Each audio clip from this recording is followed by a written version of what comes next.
The beginning of the Reconquista is inseparable from the Islamic invasion of the Iberian Peninsula in 711, an event that reshaped the political, cultural, and religious landscape of the region for centuries. Before the invasion, the Iberian Peninsula was ruled by the Visigothic Kingdom, a Germanic state established after the collapse of Roman authority in the region.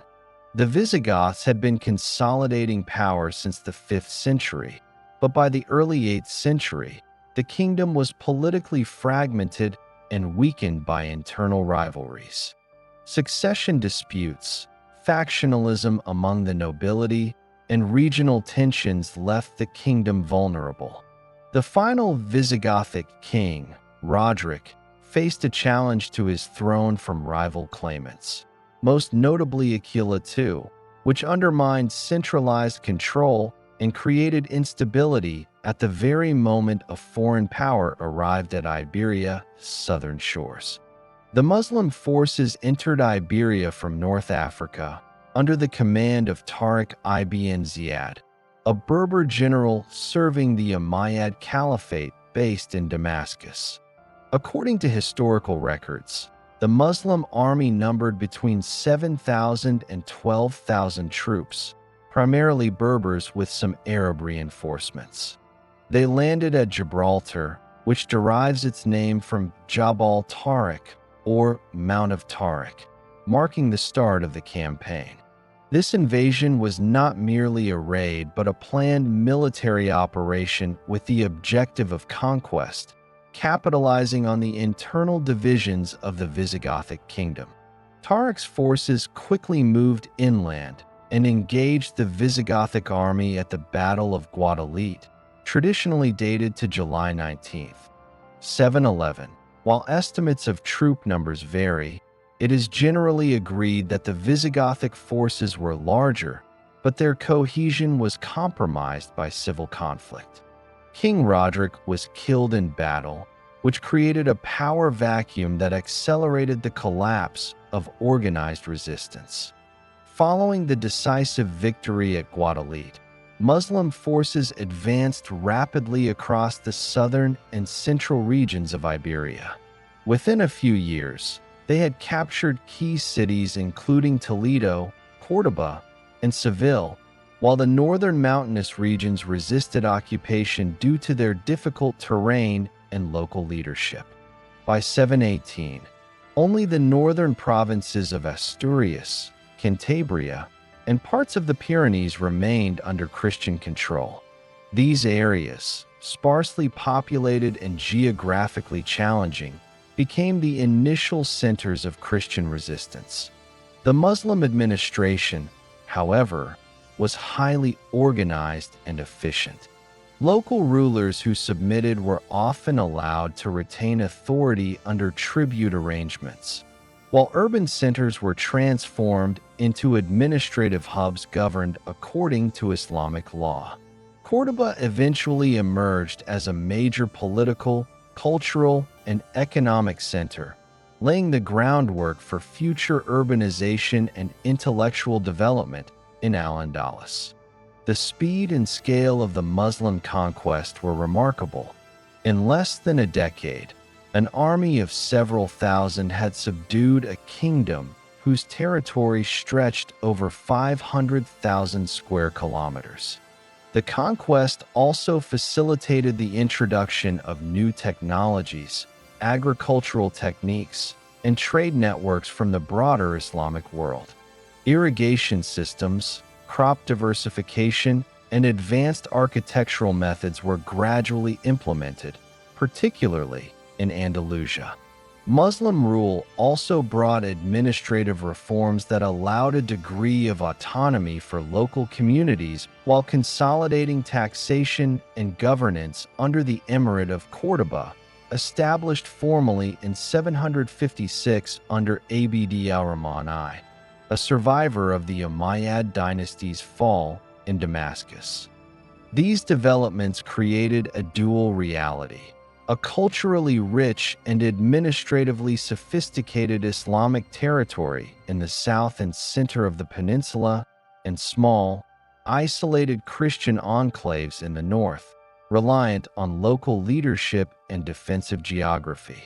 The northern Christian regions used the mountains and forests to their advantage, creating the foundation for future military and political strategies that would characterize the Reconquista. Leaders like Pelagius of Asturias, who would later gain prominence for victories such as the Battle of Covadonga, began consolidating these regions into organized political units. These initial years of resistance were small-scale, but symbolically significant, establishing continuity of Christian governance despite overwhelming military pressure. The early Kingdom of Asturias, centered in Oviedo, became the nucleus for subsequent Christian expansion, providing a secure base from which raids and later campaigns could be launched. This period also marked the beginning of a protracted frontier conflict, characterized by intermittent warfare, alliances, and negotiations between Muslim and Christian territories, a pattern that would continue for nearly 8 centuries. The Islamic conquest of Iberia was not uniform. While urban centers and fertile plains were incorporated quickly into Al-Andalus, some rural and mountainous regions resisted Muslim control for decades. This uneven conquest meant that the Muslim rulers often had to negotiate with local Christian elites, granting autonomy in exchange for allegiance and taxes. These arrangements created a complex social and political structure where Muslims, Christians, and Jews coexisted under varying degrees of autonomy. Additionally, the conquest had demographic consequences, including migration of Visigothic elites northward, settlement of Berber populations, and gradual integration of Arab and Berber settlers into Iberian society. By 718, the Iberian Peninsula had effectively been divided into 2 zones, a largely Muslim-controlled south and center, and a resistant, mountainous Christian north. After the rapid Islamic conquest of most of the Iberian Peninsula between 711 and 718, the Christian territories in the north remained fragmented but persistent. These regions, primarily Asturias, Cantabria, and parts of the Pyrenees, formed the foundation of the early Christian resistance. Geographically isolated and militarily underdeveloped compared to the Muslim-controlled south, these areas relied on rugged terrain, localized leadership, and social cohesion to maintain independence. The mountainous landscape provided natural fortifications, enabling small communities to withstand larger invading forces and to control passes and valleys essential for defense and communication. The Kingdom of Asturias, the earliest significant Christian polity to resist Islamic authority, emerged under Pelagius, known in Spanish as Pelayo. Pelagius was likely a Visigothic noble connected to the pre-conquest Visigothic elite, which allowed him to rally support among local populations loyal to the Visigothic legacy. Around 722, Pelagius achieved a key military success at the Battle of Covadonga. Historical accounts suggest that Muslim forces, aiming to suppress a growing rebellion in the northern mountains, advanced into the Cantabrian range. Despite being heavily outnumbered, Pelagius' forces utilized the difficult terrain to repel the attack. The battle is considered the first significant military victory of the Christian resistance, and marked the establishment of Asturias as a functioning kingdom, capable of organizing governance and military operations independently from external powers. Following Covadonga, Pelagius consolidated his authority by securing Oviedo and other strategic northern settlements, establishing a centralized administration that could coordinate defense and manage resources. The early Asturian kingdom maintained a relatively small standing army, relying on militia drawn from local populations, fortified settlements, and temporary alliances with neighboring Christian communities. This period was characterized by a pattern of localized governance, where Christian rulers exercised authority over scattered territories while managing both internal cohesion and defense against southern incursions.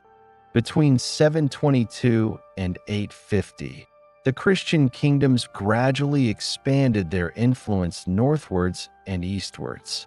In Cantabria and the Western Pyrenees, local counts and nobles fortified towns and castles, establishing defensive networks to control passes and valleys. These networks allowed for organized raids into Muslim-held territories, often targeting agricultural lands and small settlements to secure resources and demonstrate resistance. The scale of these operations varied. Some were small-scale reconnaissance and plundering missions, while others involved coordinated attacks intended to capture territory or disrupt Muslim supply lines. These early campaigns laid the foundation for the strategic concept of frontier warfare, which would remain a defining feature of the Reconquista throughout its duration. The period also saw the gradual formation of diplomatic and social structures among the Christian North. Marital alliances between leading families strengthened political cohesion, while councils of nobles and clergy provided mechanisms for decision-making and military coordination. Religious institutions played an essential role in consolidating authority and fostering identity among Christian populations. Monasteries and churches served not only as centers of worship, but also as repositories of Visigothic legal traditions, literacy, and cultural continuity. Clergy often accompanied or advised rulers on military matters, highlighting the intertwined nature of religion and governance during this formative period. Economically, the Christian North relied on subsistence agriculture, livestock, and small-scale trade. The mountainous terrain limited large-scale cultivation, but communities developed terraces and irrigation systems to maximize productivity. Livestock such as sheep, goats, and cattle provided meat, milk, and wool, supporting both local economies and military logistics. Trade, though limited compared to the south, connected northern settlements to the Cantabrian coast and Pyrenean passes, facilitating the exchange of tools, foodstuffs, and limited luxury goods.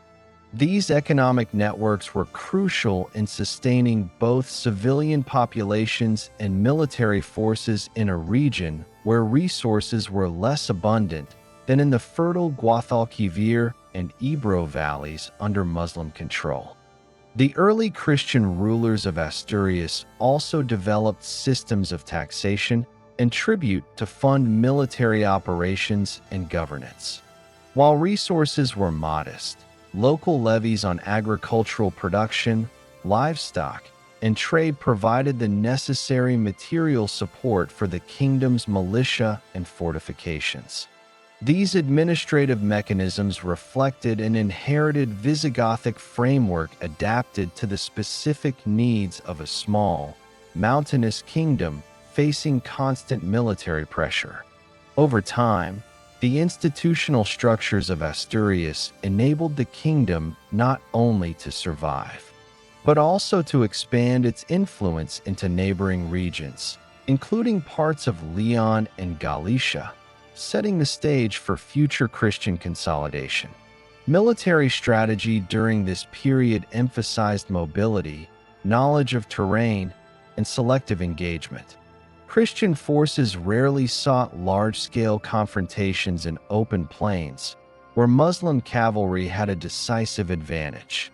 Instead, they relied on ambushes, fortified positions, and night raids to weaken enemy forces and protect their own territory. Communication between settlements and the coordination of militia units became increasingly sophisticated, allowing rulers like Pelagius and his successors to plan multi-front campaigns against Muslim positions when opportunities arose. These strategies allowed a relatively small population to maintain resistance against a numerically superior and better-equipped opponent. The early resistance also witnessed the gradual development of identity among the Christian populations of northern Iberia. While the initial impetus was political survival, over time, a sense of shared culture and religious purpose emerged, reinforced by the contrast with Muslim governance in Al-Andalus.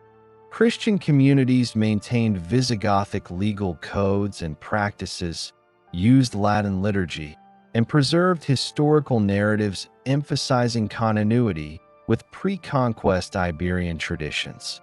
This cultural continuity provided legitimacy for ruling elites and motivated local populations to support the kingdom despite frequent hardships caused by military campaigns and economic limitations. Throughout the period 718 to 850, interactions with Muslim territories were not solely hostile.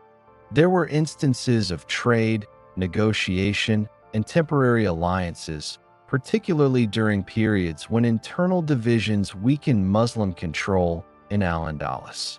Tribute payments, hostage exchanges, and negotiated truces were occasionally employed as pragmatic strategies to ensure survival, acquire resources, or gain a strategic advantage. These interactions indicate that early Christian resistance was not isolated but was part of a complex, dynamic system of regional politics, where military, economic, and diplomatic factors intertwined.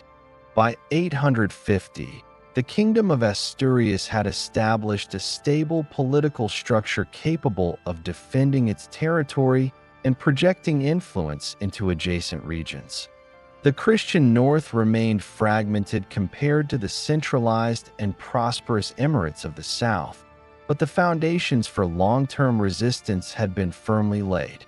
Fortified towns, administrative systems, economic networks, and military strategies developed during this period allowed the Christian kingdoms to expand their influence gradually, establish successor states such as León and Castile, and create a durable northern bulwark against southern powers.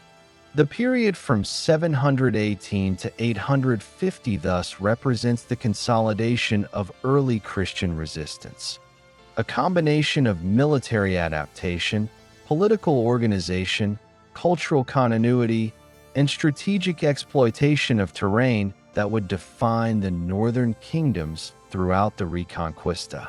By the mid-9th century, the territory of Al-Andalus had established itself as a politically stable and economically integrated region under the Umayyad Emirate, centered in Córdoba. Following the initial conquest of the Iberian Peninsula by Muslim forces between 711 and 718, Al-Andalus had evolved from a frontier territory into a region of sustained governance, cultural exchange, and military organization. The emirate, founded by Abd al-Rahman I in 756 after he escaped from the Abbasid overthrow of the Umayyad dynasty in Damascus, sought to consolidate authority over a diverse population that included Arabs, Berbers, indigenous Hispano-Romans, and converted Visigoths. By 850, the Umayyad administration had established Córdoba as the political, military, and economic center of Al-Andalus, a city that would become one of the largest and most sophisticated urban centers in Europe. The period from 850 to 929 was marked by the strengthening of central authority and the expansion of urban and economic infrastructure. Córdoba's population is estimated to have reached between 100,000 and 200,000 inhabitants by the early 10th century, making it one of the largest cities in Western Europe. The city served as the capital of the emirate and as the primary hub for administration, taxation, and military coordination. The Umayyad rulers implemented a highly organized bureaucracy, employing Arab and Berber officials alongside local converts to manage the collection of taxes, maintenance of law, and oversight of regional governors. The administration relied on a hierarchical system where provincial governors reported directly to the emir and local elites retained limited autonomy in return for loyalty and tribute. Culturally and intellectually, Córdoba and Al-Andalus as a whole entered a period of significant development. The emirate promoted scholarship, including advancements in mathematics, astronomy, medicine, and philosophy, much of which drew upon earlier Greco-Roman, Visigothic, and Near Eastern sources. Libraries, mosques, and courts functioned not only as centers of worship, but also as administrative and educational institutions. This period saw the continued codification of Islamic law and the integration of Sharia with local customary laws, providing a framework for governance that was both centralized and adaptable to the diverse population. Militarily, Al-Andalus maintained a standing army supplemented by local militias. The emirate faced persistent threats from the Christian north, where the Kingdom of Asturias and its successors conducted raids into Muslim-held territories. These frontier conflicts were characterized by small-scale raids, reconnaissance missions, and occasional pitched battles. The Umayyad administration invested in fortifications along key passes, rivers, and settlements to defend against incursions. Major fortresses were constructed in strategic locations, such as Merida, Toledo, and Zaragoza, serving as defensive strongholds and as bases for regional administration. The economy of Al-Andalus during this period was dynamic and highly diversified. Agriculture benefited from the introduction of new irrigation techniques, including cannets and water wheels, which allowed for the cultivation of previously marginal lands. Crops such as wheat, barley, olives, citrus fruits, and rice were extensively grown, while vineyards and orchards supported both local consumption and trade. Livestock, including sheep, goats, and cattle, provided meat, milk, wool, and hides. Markets in Córdoba, Seville, and other major towns facilitated trade within Al-Andalus and with North Africa and the broader Islamic world. Merchants and artisans specialized in textiles, metalwork, ceramics, and other crafts, producing goods for local consumption and export. Trade routes connected Al-Andalus to Mediterranean and trans-Saharan networks, creating economic integration that strengthened the emirate's capacity to fund military and administrative activities. Politically, the period from 850 to 929 was marked by careful management of internal divisions and tribal affiliations. Arab settlers, Berber troops, and local converts often maintained distinct social identities, and the Umayyad emirate relied on balancing these groups to ensure loyalty. Revolts and factional disputes occasionally arose, particularly in newly conquered or restive areas, but strong leadership from Córdoba allowed the emirate to contain uprisings and maintain overall territorial integrity. The administration leveraged a combination of negotiation, tribute, and selective military action to manage regional challenges, a strategy that prevented the fragmentation that would later characterize the Taifa period after 1031. The frontier with Christian territories remained a zone of intermittent conflict and interaction. Christian kingdoms, confined to Asturias, León, and Navarre, conducted raids primarily aimed at resource acquisition and weakening Muslim control along the northern borders. Muslim forces, in turn, mounted defensive campaigns and retaliatory raids, seeking to secure strategic towns and maintain control over trade routes. The frontier region thus became a dynamic space of military, economic, and cultural exchange, where negotiation and conflict coexisted. Muslim rulers often integrated local populations into military campaigns, using both Arab and Berber troops alongside levied Christian contingents from conquered territories. During this period, demographic changes were significant. Migration of Arab and Berber settlers to Al-Andalus increased the Muslim population, while local Hispano-Romans and converted Visigoths adapted to new governance and cultural norms. Urbanization expanded, with Córdoba, Seville, Toledo, and Zaragoza experiencing population growth, architectural development, and social stratification. Rural areas were organized into productive agricultural units, managed through local elites and overseen by provincial governors. These changes contributed to a more centralized and resilient society capable of supporting sustained military and administrative operations. Religious organizations also evolved during this period. While Islam was the dominant faith, Christian and Jewish communities retained distinct legal and social recognition under the dhimmi system, which allowed them to practice their religion in exchange for payment of the jizya tax. Christian communities in urban and rural areas continued to maintain churches and local leadership structures, while Jewish communities participated in commerce, scholarship, and administrative roles. This arrangement facilitated coexistence and stability, even amid periodic tension and military conflict. The consolidation of Al-Andalus under the Umayyad Emirate during 850 to 929 provided the foundation for its eventual transformation into a caliphate under Abd al-Rahman III in 929. The emirate had established centralized governance, a sophisticated economy, urban and military infrastructure, and cultural prominence.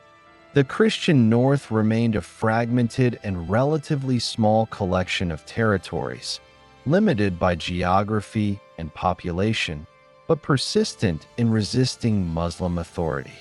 The contrast between the southern emirate and the northern Christian kingdoms set the stage for the long-term dynamics of the Reconquista, with a clear division of political, military, and cultural influence across the Iberian Peninsula. By the end of this period, Al-Andalus had achieved a degree of internal stability and regional prominence unmatched in contemporary Western Europe. Córdoba was a hub of administration, culture, and economic activity, supporting a society that could project military power northward while integrating diverse populations. The emirate's ability to maintain frontier defenses, manage internal divisions, and foster economic and cultural growth allowed it to dominate the Iberian Peninsula for decades, while the Christian North, though small and isolated, developed the early organizational and military structures that would later support gradual territorial expansion. From 850 to 1031, the Christian kingdoms of northern Iberia evolved from isolated mountain strongholds into organized polities capable of resisting and gradually challenging Muslim control in Al-Andalus. During this period, Asturias, León, Navarre, Castile, and Aragon consolidated political structures, developed military organization, and established administrative and cultural foundations that would underpin the Reconquista over the next 2 centuries. This era reflects both the persistence of northern resistance and the early expansion of Christian authority beyond its original mountainous bastions. The Kingdom of Asturias, having survived the initial Islamic conquests, served as the central nucleus for northern Christian power. Under successive rulers, Asturias expanded its territorial control westward into Galicia and eastward toward León, incorporating smaller communities and local strongholds. Governance in Asturias combined hereditary monarchy with councils of nobles and clergy, providing coordination for military and civil administration. Pelagius' successors, including Alfonso I, Frula I, and Alfonso II, focused on fortifying borders, organizing militia, and establishing administrative centers in key towns such as Oviedo, Lugo, and León. These measures allowed Asturias not only to defend its core territories, but also to project influence into neighboring regions with limited resistance. By the mid-9th century, the Christian North began to develop a distinct territorial hierarchy. Local counts, appointed by the king, administered fortified towns, collected taxes, and commanded militias. This decentralized system enabled the kingdom to manage scattered populations across mountainous and forested terrain while maintaining loyalty to the central authority. Nobles and clergy formed a network of influence that reinforced royal directives, coordinated defense, and facilitated communication between settlements. The role of the church was central. Monasteries served as centers of literacy, legal continuity, and record-keeping, preserving Visigothic law and providing legitimacy for rulers who framed themselves as heirs to the pre-conquest Christian kingdom. The Kingdom of Navarre, in the Eastern Pyrenees, emerged as another key Christian power during this period. Strategically positioned along the route between the Iberian interior and Frankish territories in Gaul, Navarre benefited from trade, diplomacy, and military alliances with both Asturias and external powers. Navarre's rulers established fortified towns and coordinated with neighboring Christian polities to resist Muslim incursions. The political structure combined a hereditary monarchy with a council of local elites who advised on military campaigns and civil governance. Navarre's location along the frontier with Muslim-controlled Ebro Valley made it a focal point for both defense and early raids, reflecting the dynamic interplay of local and regional interests that characterized the northern kingdoms. Castile and Aragon developed initially as frontier counties under the nominal authority of León and Navarre. Castile, originally a buffer zone along the Duero River, emerged as a semi-autonomous polity by the late 9th century. Its rulers constructed fortifications along the river and maintained militias capable of both defense and offensive raids into Muslim territories. Aragon, similarly, grew from a small county in the Central Pyrenees into a structured kingdom by the 10th century. Both polities demonstrated the importance of border regions as laboratories for military organization, local governance, and the development of expansionist strategies that would later define Christian reconquest campaigns. Christian-Muslim interactions during this period were frequent and varied, ranging from small-scale raids to strategic alliances and temporary truces. Northern kingdoms conducted expeditions across the Duero and Ebro rivers, targeting agricultural lands, isolated fortresses, and Muslim settlements. These raids served multiple purposes: acquiring resources, weakening Muslim frontier defenses, and demonstrating military capability. Conversely, Muslim governors in Al-Andalus, particularly under the Emirate of Córdoba, conducted punitive campaigns to suppress northern resistance, often utilizing cavalry-based armies capable of rapid movement across open terrain. This ongoing military engagement established a pattern of frontier warfare that combined defense, strategic raids, and opportunistic expansion. The fragmentation of Muslim authority in Al-Andalus during the late 9th and early 10th centuries created opportunities for northern Christian expansion. Civil unrest, succession disputes, and regional autonomy within the emirate weakened centralized control, allowing Christian forces to exploit divisions.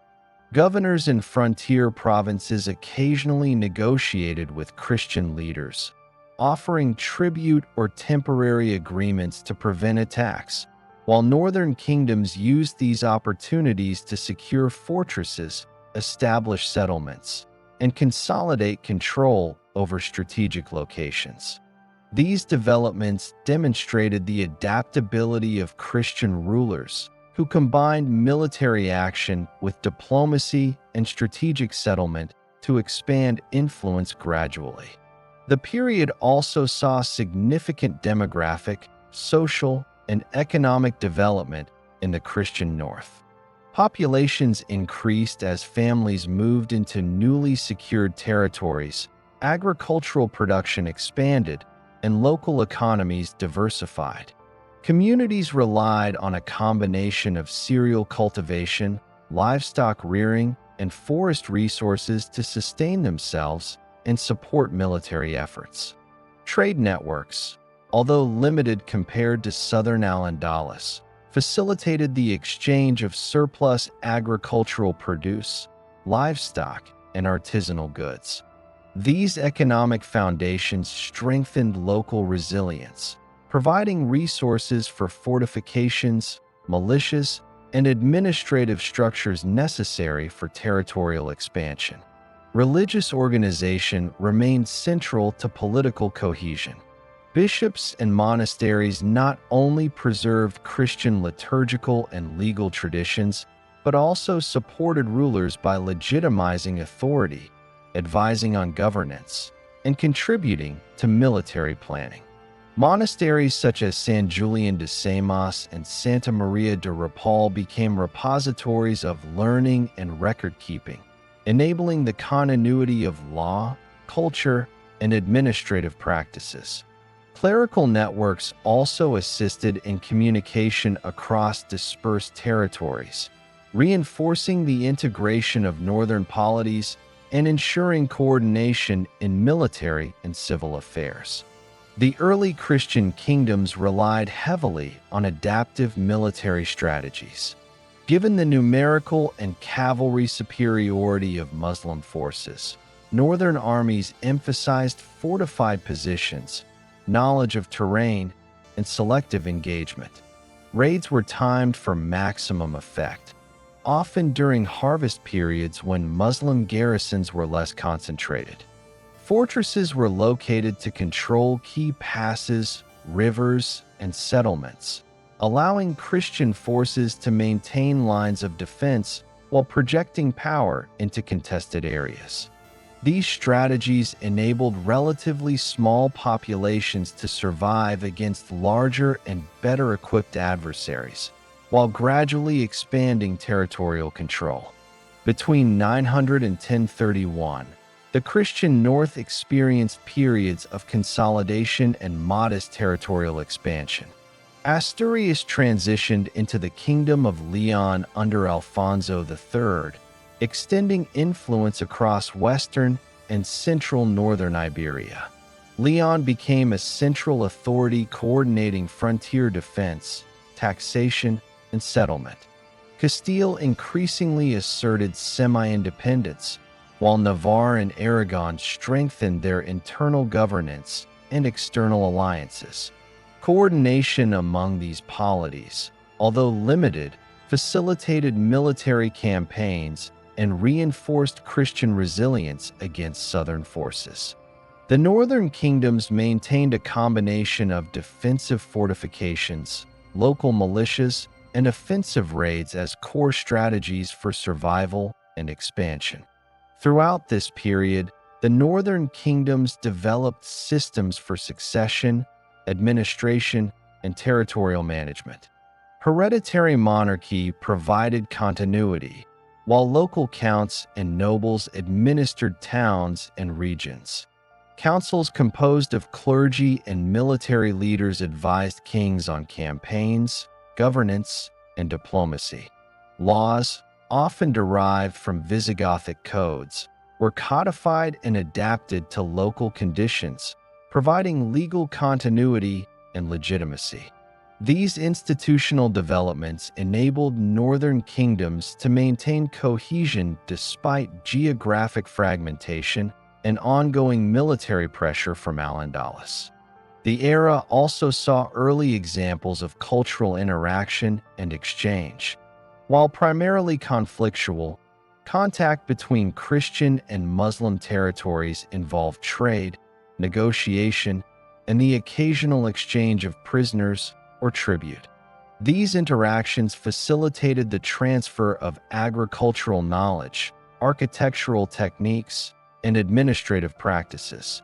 Northern polities gradually adopted innovations from Al-Andalus, including irrigation techniques, fortification designs, and urban planning concepts, integrating them into local practices to strengthen resilience and support expansion. By the early 11th century, the northern Christian kingdoms had established the foundations for future stages of the Reconquista. Asturias and León provided centralized authority and administrative structure. Castile and Aragon developed frontier governance and military experience. Navarre offered strategic positioning and external alliances. These developments ensured continuity of Christian governance, created networks for military and economic coordination, and fostered the growth of resilient communities capable of withstanding pressure from southern polities. This period represents the strategic, political, and organizational rise of the Christian North, bridging the initial resistance after the Islamic conquest with the more assertive expansionist campaigns that would follow in the later 10th and 11th centuries. In 929 ABD, Al-Rahman III, the Umayyad emir of Córdoba, proclaimed himself caliph, establishing the Caliphate of Córdoba and formally elevating Al-Andalus to a status equal to that of the Abbasid Caliphate in Baghdad and the Fatimid Caliphate in North Africa. This declaration consolidated political, religious, and military authority in the hands of the Umayyad dynasty and represented the apex of Muslim power in Iberia. The Caliphate controlled most of the Iberian Peninsula south of the Douro River, encompassing major urban centers such as Córdoba, Seville, Toledo, Granada, and Zaragoza.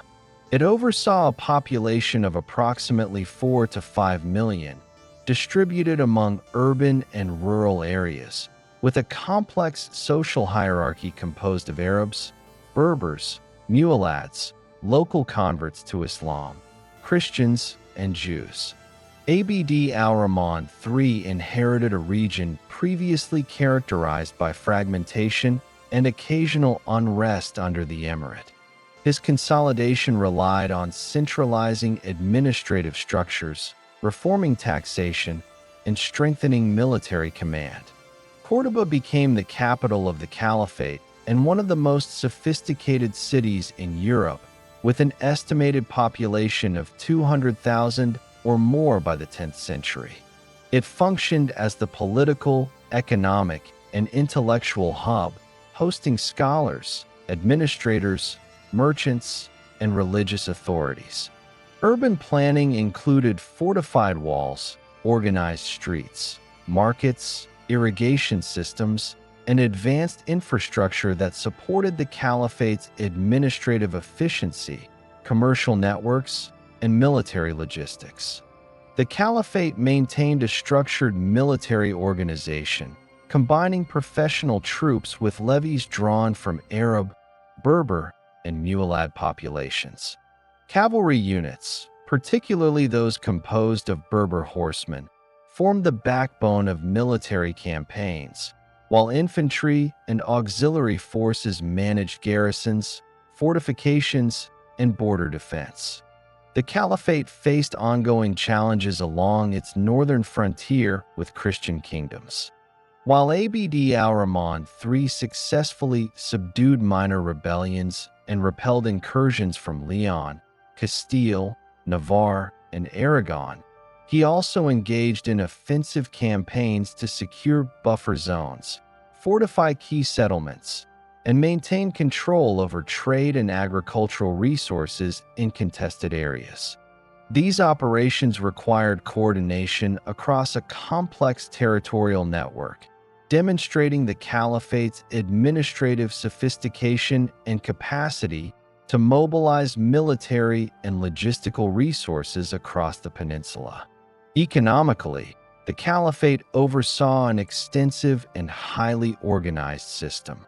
Agriculture benefited from advanced irrigation, terracing, and crop diversification, supporting cereals, olives, vineyards, citrus fruits, and vegetables.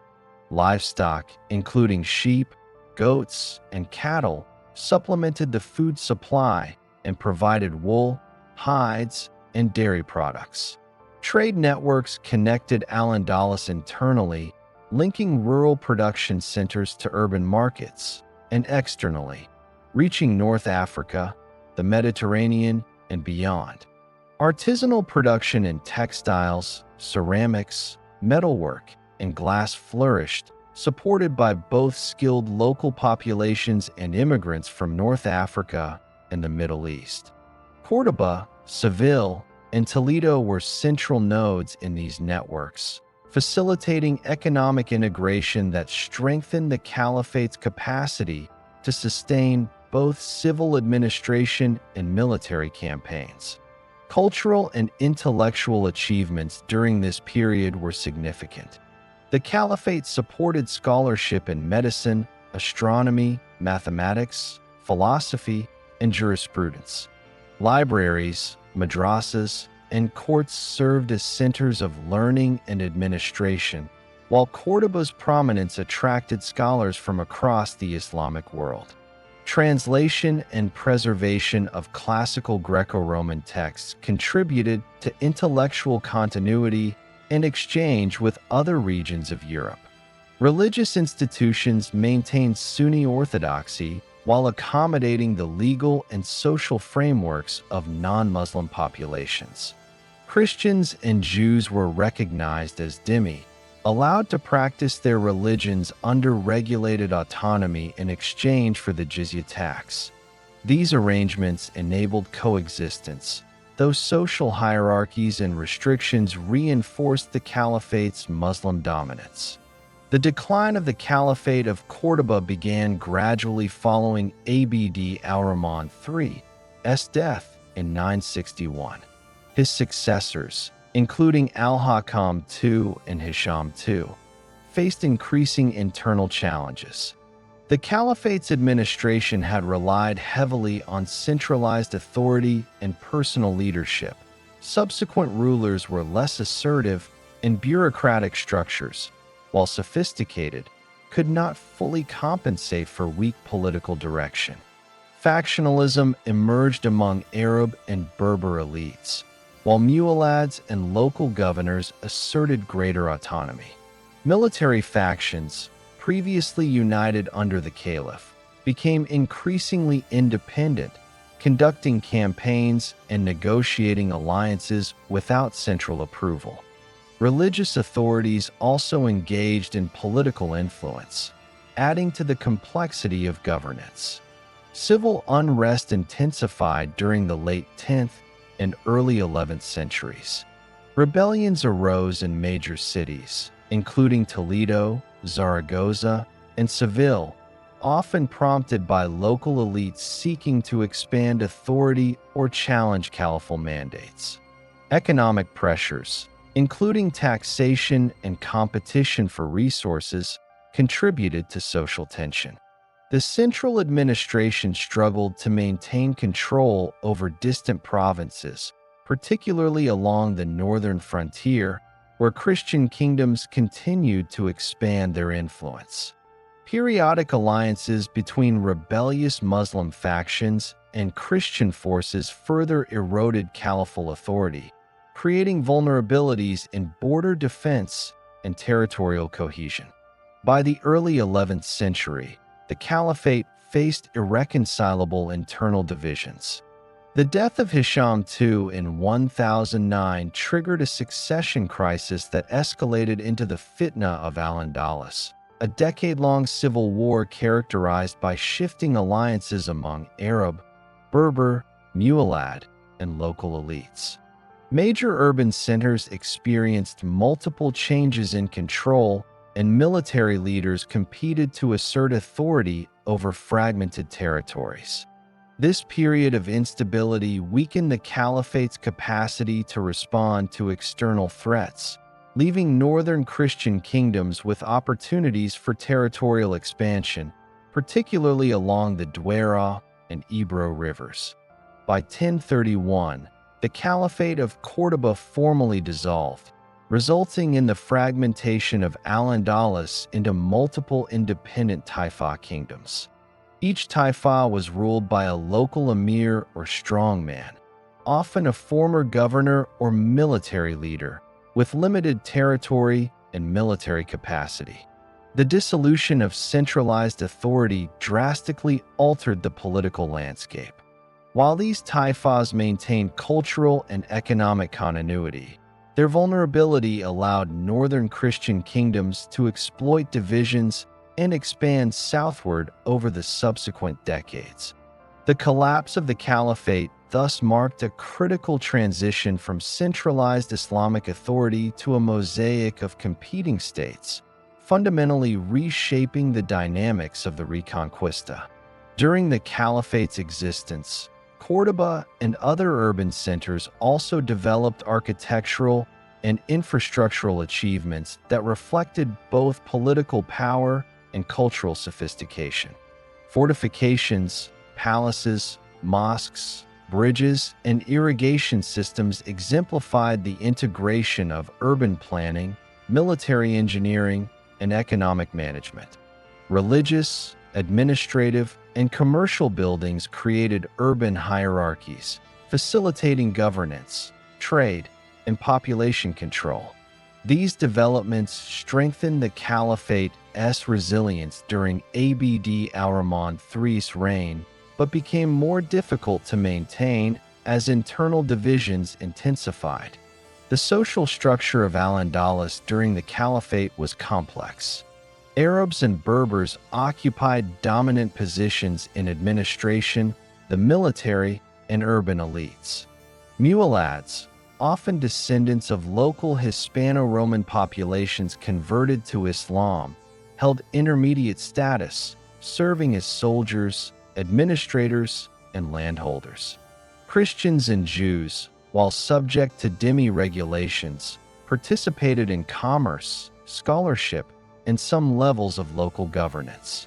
The stratification provided both stability and tension. It allowed effective administration under strong leadership, but contributed to factionalism and rebellion when central authority weakened. Religious and cultural developments also reinforced political authority. Sunni Islam served as the ideological foundation of the Caliphate, legitimizing central power and guiding law and governance. Religious scholars advised rulers, enforced Sharia, and mediated social disputes. Christian and Jewish communities maintained legal autonomy in personal matters, contributing to cultural diversity while integrating into economic and social life. This complex social system allowed Al-Andalus to achieve a high degree of administrative and cultural sophistication, even as demographic pressures and factional disputes gradually undermined cohesion. The Caliphate of Córdoba, from 929 to 1031, exemplifies the trajectory of political centralization, cultural flourishing, and eventual fragmentation. Abd al-Rahman III's consolidation of power, administrative reforms, military organization, economic integration, and promotion of scholarship established Al-Andalus as a leading power in Europe and the Mediterranean. The subsequent decline, marked by succession crises, factionalism, civil unrest, and eventual division into Taifa kingdoms, created vulnerabilities that northern Christian kingdoms would exploit during the subsequent phase of the Reconquista. The Caliphate's rise and fall thus illustrate both the capacity for centralized governance and the limits of maintaining control over a diverse and expansive territory, providing a crucial context for understanding the shifting balance of power on the Iberian Peninsula during the early 11th century. The formal dissolution of the Caliphate of Córdoba in 1031 marked the beginning of a new phase in the history of Iberia, defined by political fragmentation in Muslim territories and the opportunistic expansion of northern Christian kingdoms. The formerly centralized Umayyad Caliphate splintered into a patchwork of independent Taifa kingdoms, each ruled by local emirs, military leaders, or former provincial governors. These taifas, numbering approximately 30 to 40 principal polities, varied significantly in size, population, economic capacity, and military strength. But collectively, they represented both the continuation of Al-Andalus' cultural achievements and a marked weakening of centralized authority. The emergent Taifa kingdoms included prominent states such as Toledo, Seville, Zaragoza, Granada, Badajoz, and Valencia. Each operated as an independent entity, administering its own territory, levying taxes, maintaining garrisons, and negotiating diplomatic and military relations with neighbors. Despite their autonomy, the Taifas often faced similar challenges: limited manpower, vulnerability to external threats, internal succession disputes, and the need to manage diverse populations composed of Arabs, Berbers, Muwallads, Christians, and Jews. The political fragmentation created opportunities for the Christian kingdoms to exploit divisions through military campaigns, diplomacy, and tribute arrangements. Christian kingdoms in the north, including León, Castile, Navarre, Aragon, and Portugal, increasingly engaged with the Taifas during this period. Rather than relying solely on military conquest, they employed a combination of raids, alliances, and tributary arrangements to secure territorial gains. Many Taifa rulers, recognizing the military strength of northern armies and the difficulty of defending their territories in a fragmented political landscape, opted to pay parias, annual tribute payments in gold or resources, to Christian kings in exchange for protection from raids or military support against rival Taifas.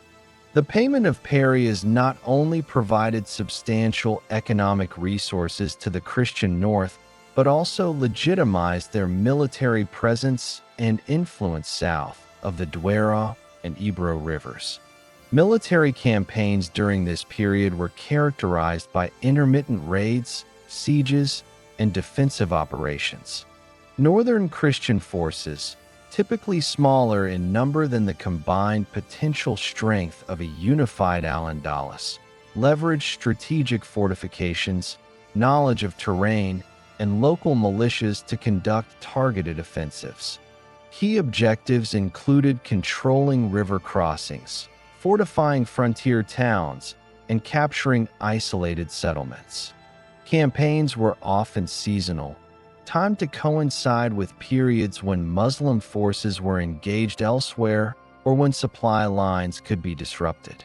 Success in these campaigns facilitated the consolidation of newly captured territories, enabling the Christian kingdoms to establish local administration, fortifications, and garrisons.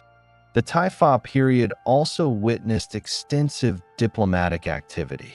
Christian and Muslim rulers negotiated alliances, exchanged hostages, and arranged marriages to secure political objectives. At times, Christian kings supported one Taifa against another, exploiting internal divisions to weaken rival Muslim powers and increase leverage for future territorial expansion. Similarly, Taifa rulers sought alliances with northern Christian kingdoms to counter threats from neighboring Taifas, demonstrating the complex interplay of pragmatism and opportunism in political strategy. These arrangements highlight the fluidity of allegiance and the integration of diplomacy with military strategy in frontier politics. Economically, the Christian kingdoms benefited from both the parias system and territorial expansion. Tribute payments provided gold, silver, and other resources that financed the construction of fortifications, the recruitment and maintenance of troops, and the administration of new territories. Agricultural and artisanal production in newly secured regions contributed to local economies, while markets facilitated trade between Christian and Muslim polities. The northern kingdoms increasingly incorporated techniques learned from Al-Andalus, including irrigation, agricultural management, and urban organization, improving productivity and sustaining population growth. These economic foundations supported both military capacity and administrative consolidation, reinforcing the Christian kingdom's capacity to expand southward over time. Culturally, the period maintained the dynamic exchange between Christian and Muslim communities. Despite ongoing conflict, knowledge transfer continued in fields such as architecture, engineering, and military technology. Christian rulers adopted fortification designs influenced by Al-Andalus, while artisans and scholars moved across political boundaries.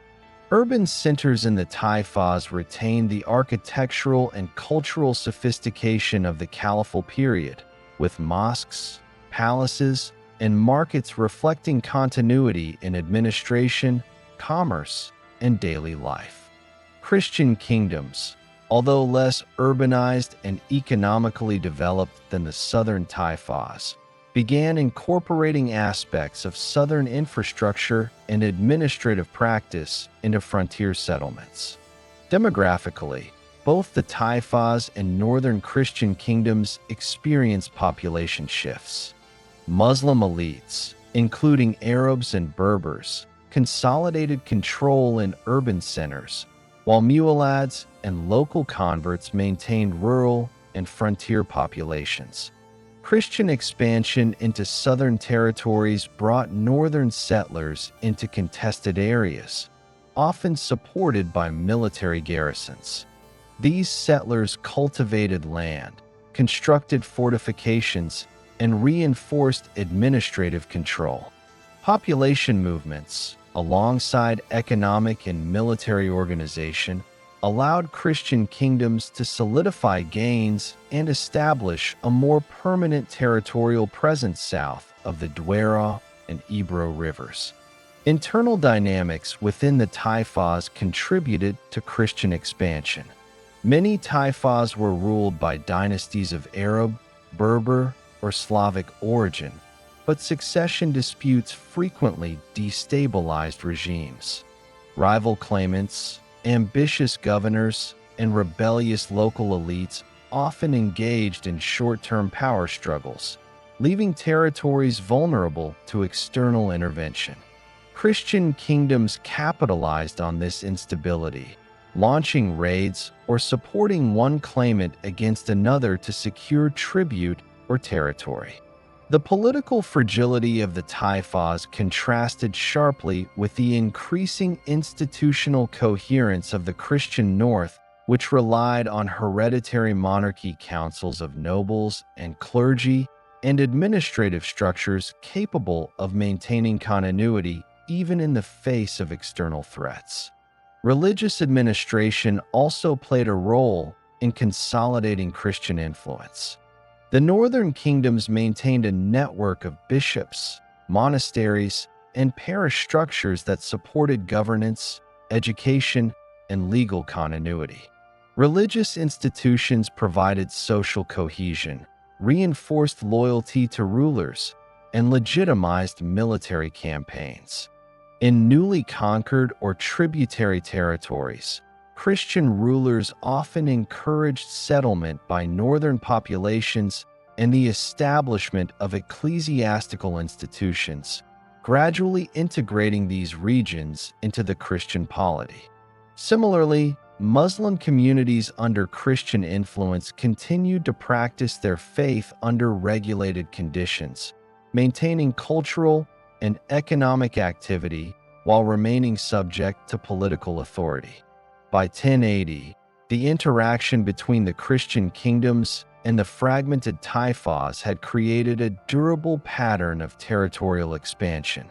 Christian kings had secured fortified positions along the frontier, established tributary relationships with multiple Taifas, and developed military and administrative systems capable of sustaining prolonged campaigns. The exploitation of political fragmentation in Al-Andalus became a central strategy, enabling the Christian North to project power southward incrementally, rather than relying solely on outright conquest. This period also laid the groundwork for the later intervention of North African dynasties, which would seek to restore unity among Muslim polities in response to Christian advances. The Taifa period demonstrated the intersection of military, economic, and diplomatic factors in shaping the Reconquista. Christian expansion was not uniform or continuous, but proceeded opportunistically, targeting weaknesses in fragmented Muslim territories while consolidating control over newly acquired regions. Simultaneously, Taifas preserved cultural, economic, and administrative traditions inherited from the Caliphal era, even as they faced increasing pressure from the north. The juxtaposition of northern institutional consolidation and southern political fragmentation defined the strategic landscape of Iberia during these decades, with the balance of power gradually shifting toward Christian polities. By the mid-11th century, the Christian kingdoms had established a firm presence along key frontier zones, controlling river valleys, fortified towns, and strategically important passes. León and Castile coordinated military campaigns and territorial administration, while Navarre and Aragon consolidated their eastern frontiers. Fortifications constructed during this period would serve as the backbone for future campaigns, enabling Christian forces to secure gains, repel counterattacks, and facilitate settlement. Economic, military, and administrative structures developed during these decades strengthened northern resilience and positioned the Christian kingdoms to exploit future vulnerabilities among Muslim polities. By the mid-11th century, the fragmentation of the Taifa kingdoms had created both opportunity and vulnerability on the Iberian Peninsula. Christian kingdoms in the north, Castile, León, Aragon, and Navarre, had expanded southward through a combination of military campaigns, fortifications, and the extraction of tribute payments from weaker Muslim polities. However, the increasingly aggressive Christian incursions alarmed the Muslim elites of Al-Andalus, who recognized that their disunity and limited military capacity left them exposed. In response, Taifa rulers sought external assistance, turning to North Africa, where the Almoravid movement had begun to consolidate power under the leadership of Abdullah ibn Yassin, a reformist religious leader who had unified disparate Berber tribes under a strict interpretation of Maliki Sunni Islam. The Almoravids emerged in the early 11th century from the Sinhaja Confederation of Berber tribes in present-day Mauritania and Morocco. Initially a religious and military reform movement, The Almoravids advocated for orthodox Sunni observance, opposed heterodox practices, and emphasized the unification of Muslim territories under a single leadership.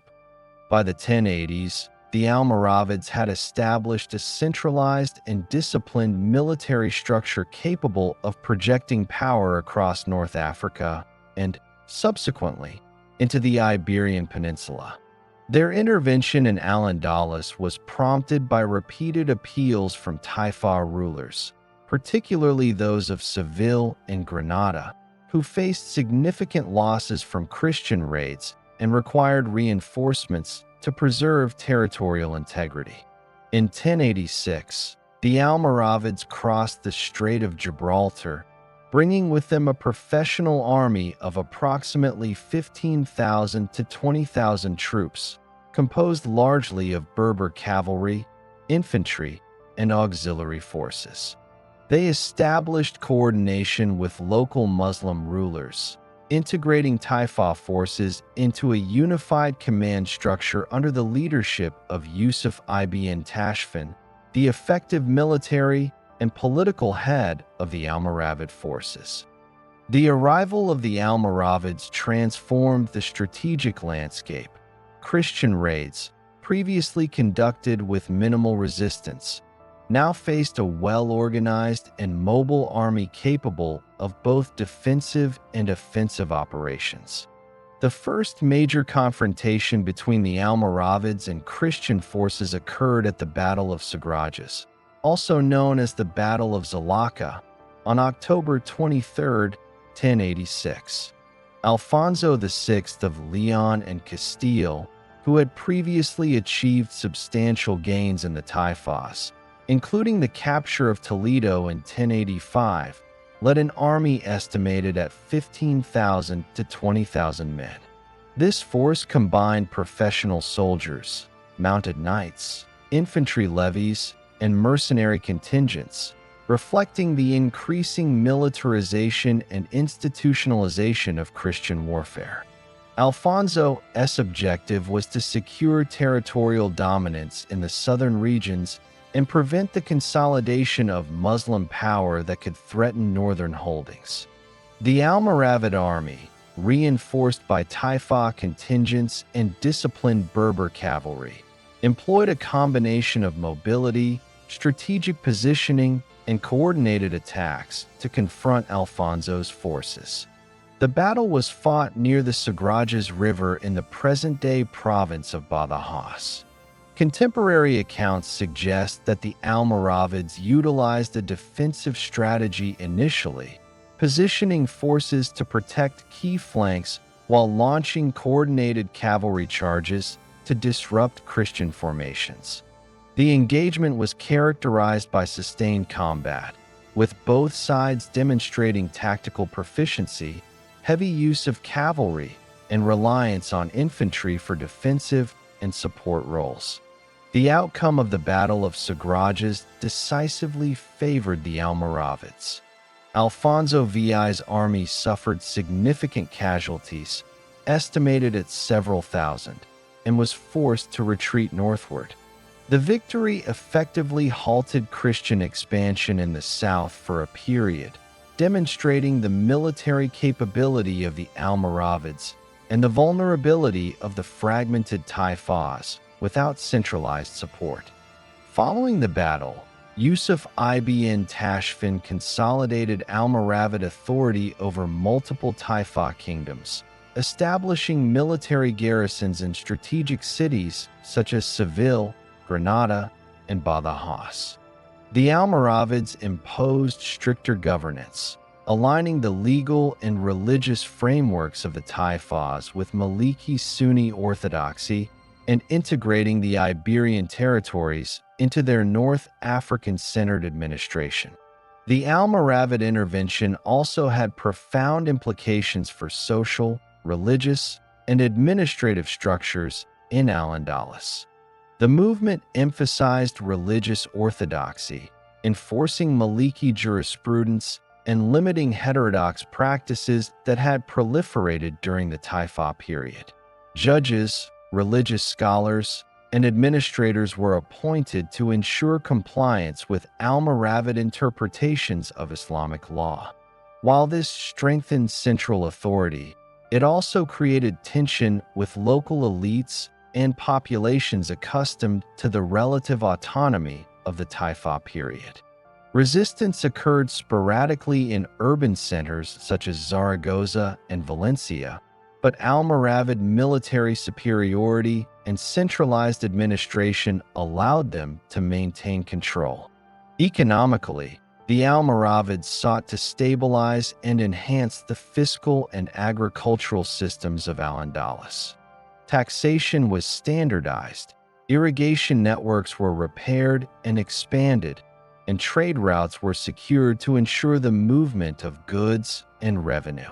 Cities like Córdoba, Seville, and Granada maintained their roles as cultural and commercial hubs, supporting markets, artisanal production, and urban administration.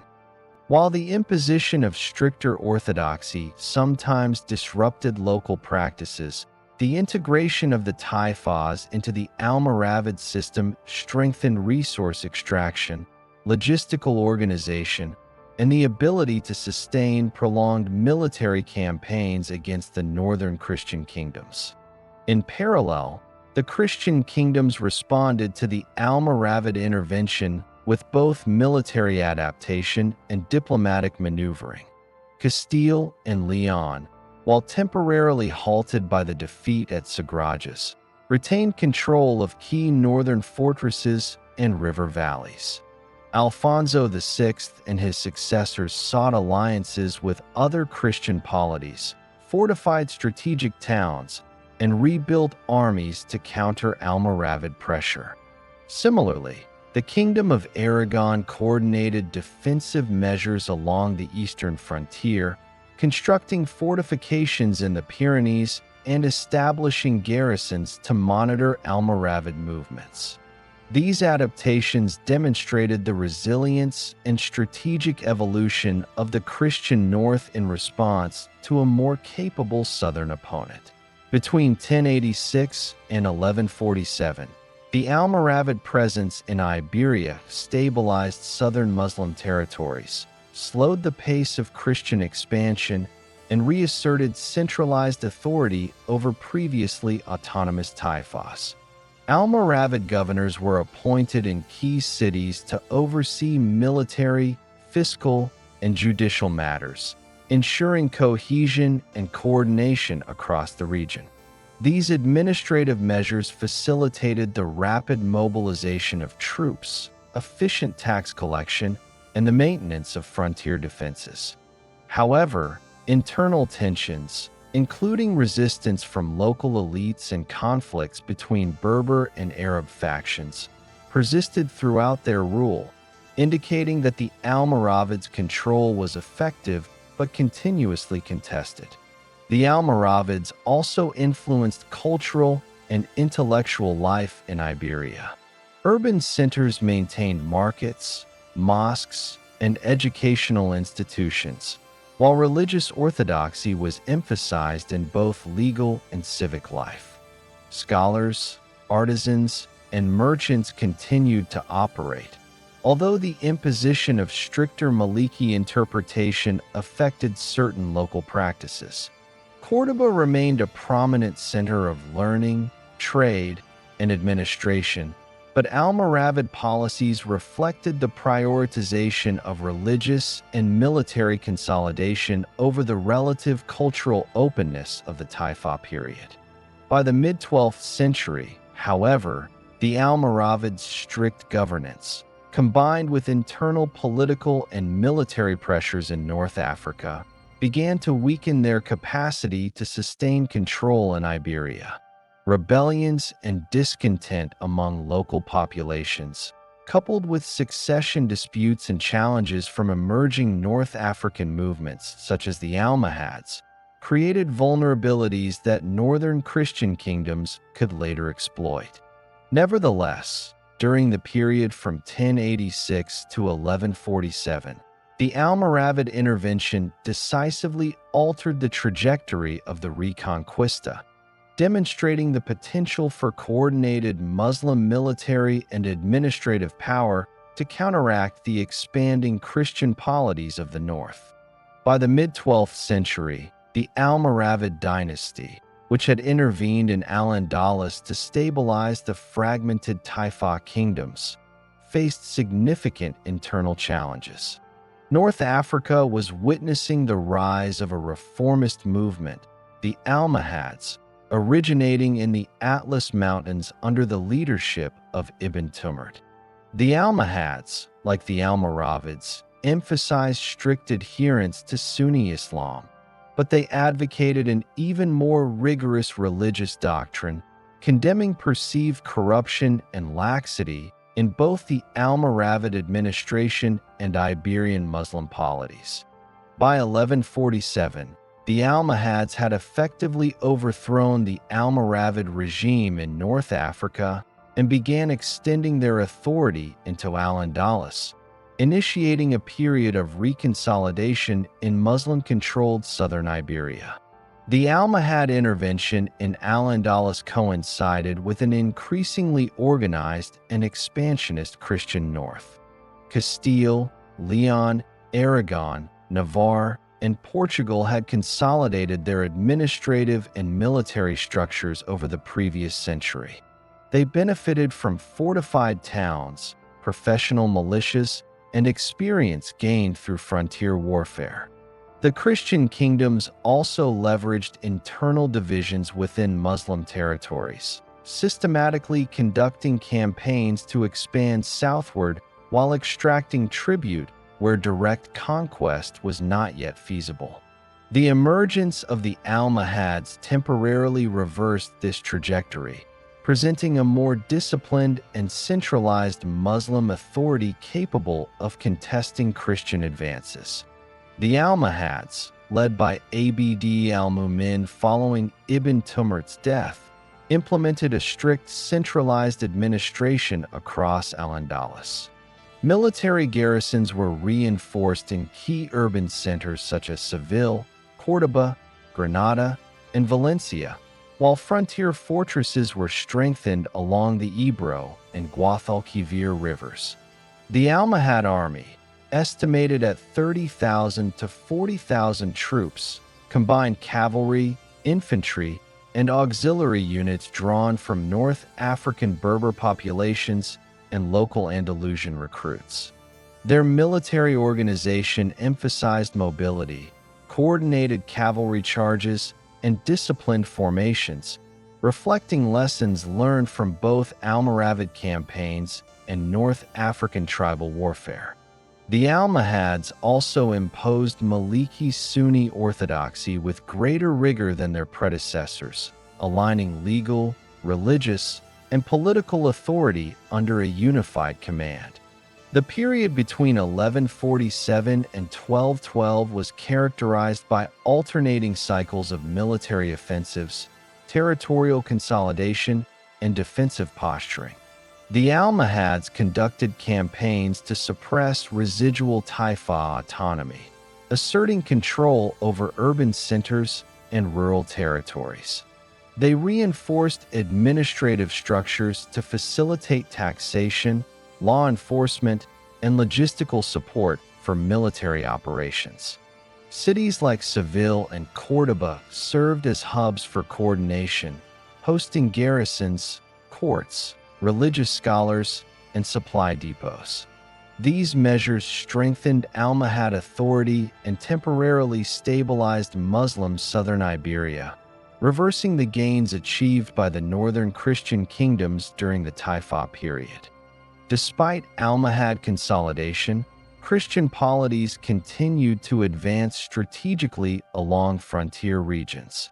Castile and León coordinated campaigns targeting vulnerable towns and fortifications, while Aragon expanded influence in the Ebro Valley and along the Mediterranean coast. Portugal focused on consolidating territory along the western frontier and gradually advancing southward. Northern rulers combined offensive raids with fortified settlements, ensuring that gains were sustainable and defensible. Military strategy emphasized the capture of key passes, control of river valleys, and the establishment of garrisons capable of deterring Almohad counterattacks. This period also saw increased professionalization of northern armies, with heavy cavalry, crossbowmen, and infantry operating in coordinated units, enhancing operational effectiveness.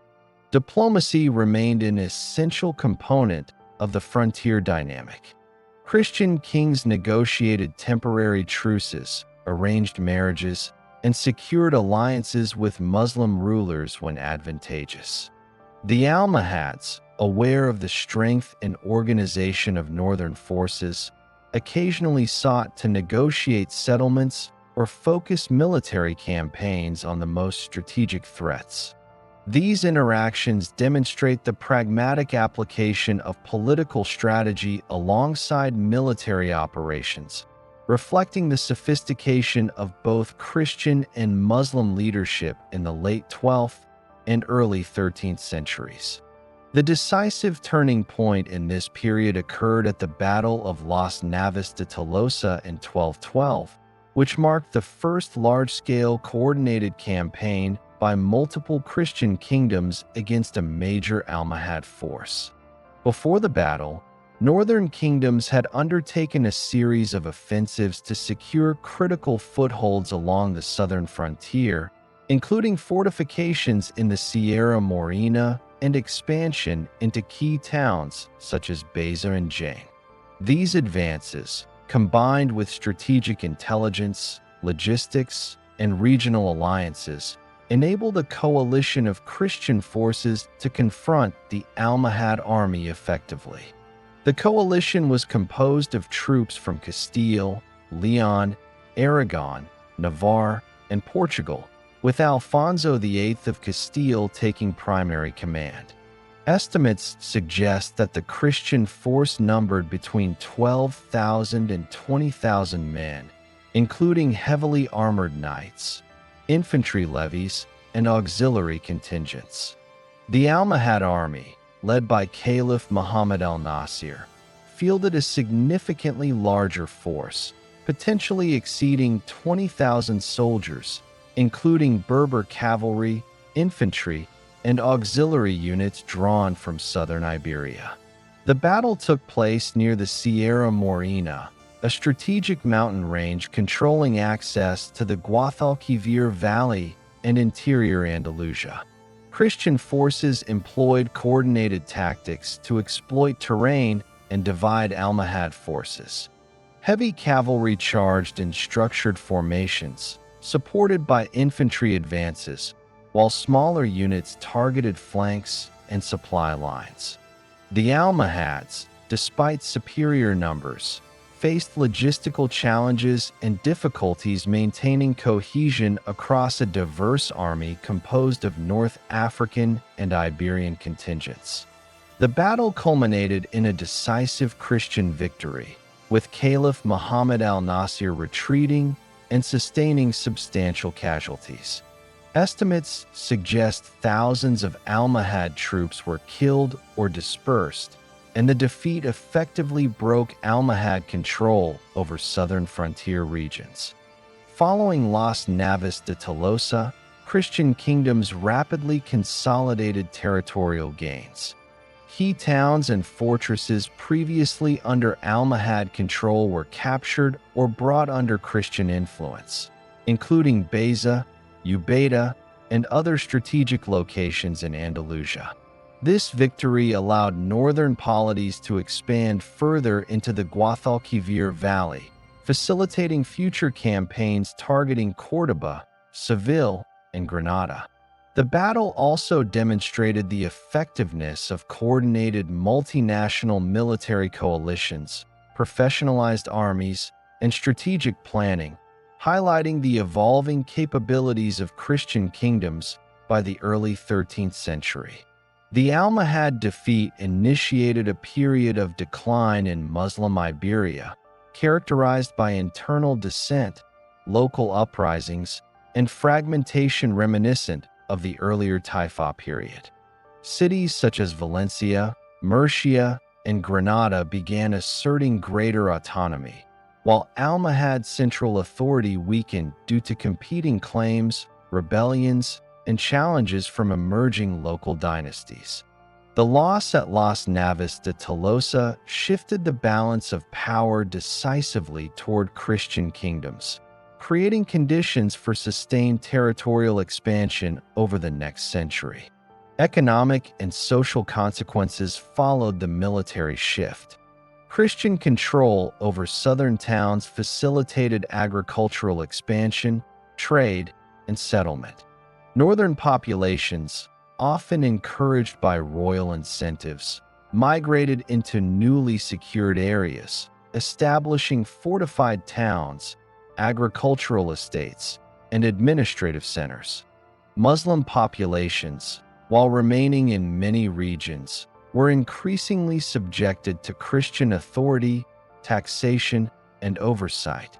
This period also saw the gradual introduction of Christian ecclesiastical structures in reconquered areas, laying the foundations for long-term integration of southern territories into the emerging unified kingdoms. The Almohad period in Iberia thus represents both a temporary reassertion of Muslim power and a critical turning point in the Reconquista. Initial Almohad intervention restored central authority, reinforced frontier defenses, and temporarily halted Christian expansion. However, the combination of northern military consolidation, strategic fortification, professionalized armies, and the decisive outcome at Las Navas de Tolosa shifted momentum irreversibly in favor of the Christian kingdoms. By 1212, the Almohads, while still present in Iberia, could no longer project power effectively across southern territories, marking the beginning of sustained Christian advances toward key cities such as Córdoba, Seville, and eventually Granada. Following the decisive Christian victory at the Battle of Las Navas de Tolosa in 1212, the balance of power on the Iberian Peninsula shifted decisively in favor of the northern kingdoms. The Almohad defeat weakened central Muslim authority, triggering fragmentation and a resurgence of independent Muslim principalities reminiscent of the earlier Taifa period. Despite this temporary decentralization, Christian kingdoms were now strategically positioned to exploit Almohad weaknesses, initiating a systematic campaign to reconquer key cities and consolidate territorial gains across southern Iberia. The immediate focus for Castile and León following 1212 was the Guadalquivir Valley, which encompassed critical urban centers, fertile agricultural lands, and strategic riverine routes. The capture of Córdoba, completed in 1236 under Ferdinand III of Castile, represented both a symbolic and logistical milestone. Córdoba, historically the capital of the Umayyad Caliphate, was a densely populated urban center with established administrative structures, economic networks, and fortified defenses. Its acquisition required extensive coordination, combining siege warfare, strategic blockade, and negotiation with the remaining Almohad authorities. The fall of Córdoba enabled the Christian kingdoms to establish administrative control over a vast swath of territory, including smaller towns and rural estates that had functioned as tributary or autonomous Muslim enclaves. Following Córdoba, the reconquest of Seville in 1248 marked the culmination of systematic Christian expansion along the Guadalquivir. Seville was the most populous and economically significant city in southern Iberia, with a population exceeding 80,000 by the mid-13th century. Its economic infrastructure included a complex network of markets, irrigation systems, artisan workshops, and trade routes linking inland territories to Mediterranean ports. The siege of Seville involved the construction of extensive siege works, the blockade of waterways, and coordinated assaults on fortified positions. Ferdinand III's campaign integrated Castilian and Leonese forces, supported by naval contingents along the Guadalquivir, demonstrating the evolution of combined arms operations and logistical planning within Christian military doctrine. The eastern front of the Reconquista focused on Valencia and the surrounding Levantine territories. James I of Aragon, also known as James the Conqueror, led campaigns beginning in the 1230s to capture Muslim-held cities along the Mediterranean coast. Valencia fell in 1238, following the systematic reduction of smaller fortresses and the isolation of urban centers. This conquest enabled the Kingdom of Aragon to establish secure ports, facilitate Mediterranean trade, and integrate Valencia into the broader Crown of Aragon administration. Urban governance was restructured to accommodate Christian settlers while maintaining limited continuity of Muslim residents, who were subject to taxation and legal oversight under Christian authority. Granada, in contrast, remained the last significant Muslim stronghold on the peninsula. The Nasrid dynasty, established in 1232, maintained control over Granada and the surrounding territories in the eastern Sierra Nevada, relying on a combination of fortifications, mountainous terrain, and diplomatic negotiation to resist Christian encroachment. The Nasrids implemented a sophisticated administrative system to manage taxation, trade, and military defense, while preserving cultural and architectural continuity in cities such as Granada, Alhambra, and Malaga. The existence of Granada as an independent polity provided a buffer against full-scale Christian domination, delaying the final stages of the Reconquista for nearly 2.5 centuries. Throughout 1212 to 1350, Christian military campaigns were supplemented by administrative consolidation and demographic integration. Following the capture of key cities, northern rulers implemented systematic resettlement policies, introducing Christian populations from the north to populate fortresses, towns, and rural estates. These settlers, often granted land and legal privileges, reinforced Christian authority, facilitated tax collection, and ensured local defense. Fortifications were repaired or expanded, incorporating lessons learned from Muslim urban planning and military engineering. Castile, León, and Aragon established provincial administrations, judicial systems, and ecclesiastical hierarchies to integrate newly reconquered territories into the existing kingdom structures. Economic transformation accompanied territorial expansion. Agriculture was reorganized to incorporate both Christian and remaining Muslim labor, utilizing irrigation infrastructure inherited from the Muslim administration. Trade networks were adapted to Christian control, facilitating the movement of grain, olive oil, wool, and textiles across the peninsula and into Mediterranean markets. Urban centers served as nodes for taxation, commerce, and artisan production. The integration of economic and administrative systems strengthened the capacity of Christian kingdoms to sustain further military campaigns, support garrisons, and consolidate population growth in reconquered regions. The Reconquista during this period also involved continuous negotiation and tribute with the remaining Muslim territories. Nasrid Granada, along with minor frontier towns and fortresses, engaged in treaties with Christian kingdoms to maintain autonomy, pay tribute, or secure temporary peace. These agreements reflected the pragmatic application of diplomacy alongside military operations, illustrating the balance of coercion and negotiation characteristic of the Reconquista. Tribute payments, including gold, agricultural produce, and strategic concessions, reinforced Christian financial and military capacity, enabling sustained operations across multiple fronts. Cultural and social transformation followed territorial consolidation.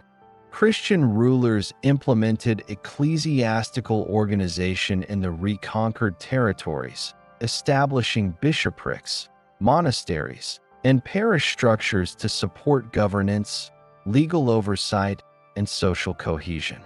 Muslim populations remaining under Christian control were permitted limited religious practice, but were subject to legal restrictions, taxation, and supervision by Christian authorities. This created a multi-tiered society in which social, economic, and religious hierarchies were carefully managed to ensure stability while facilitating the integration of northern settlers. The period 1212 to 1350 also witnessed continued frontier warfare along peripheral zones, particularly in the mountainous regions of Andalusia, the Sierra Morena, and the eastern Levantine corridor. Christian garrisons engaged in periodic campaigns to suppress residual Muslim resistance, secure strategic passes, and fortify border towns. Muslim forces, although weakened and fragmented, conducted raids and defensive operations to maintain influence, particularly in Granada and the surrounding valleys. This continuous interplay of offense and defense maintained a dynamic frontier, requiring adaptive strategy, coordination of forces, and logistical organization from both sides. Military innovation remained a critical factor in territorial consolidation. Christian armies increasingly utilized heavy cavalry formations, crossbowmen, and combined infantry units capable of siege operations, field engagements, and rapid response along frontier zones. Castile and Aragon developed permanent fortifications with concentric walls, gates, and towers designed to withstand both direct assault and prolonged siege. Naval capabilities along the Mediterranean and Atlantic coasts supported supply lines, troop movement, and trade, enhancing operational flexibility. These innovations reflected the integration of experience gained during earlier campaigns, particularly during the Almoravid and Almohad interventions, and contributed to the increasing effectiveness of Christian expansion. By the mid-14th century, the Reconquista had established durable Christian control over most of the Iberian Peninsula. Córdoba, Seville, Valencia, Toledo, and other key cities were integrated into the administrative and economic structures of Castile, León, and Aragon. Granada, under the Nasrid dynasty, remained the last independent Muslim polity, serving as a strategic buffer and center of cultural continuity. The period 1212 to 1350 represents a critical phase in which military conquest, administrative integration, demographic settlement, and economic consolidation combined to transform the territorial, social, and political landscape of southern Iberia. The reconquest of key cities during this period illustrates the systematic approach of northern Christian kingdoms, leveraging military victory, strategic fortification, and resettlement to consolidate authority, exploiting internal divisions within Muslim territories, and integrating newly acquired regions into a broader economic and administrative network. The urban centers captured during these decades became the foundation for subsequent campaigns aimed at the complete reconquest of the peninsula, providing administrative, logistical, and economic support for further expansion. The Reconquest phase also emphasized the continuity of Muslim cultural and economic practices, even under Christian rule.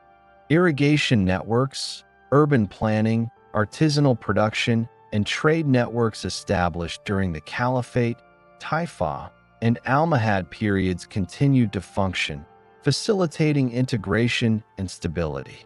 Christian authorities adapted these systems to their governance needs, ensuring economic productivity and supporting military infrastructure. This integration of inherited practices with Christian administration reinforced the capacity of northern kingdoms to sustain long-term territorial control.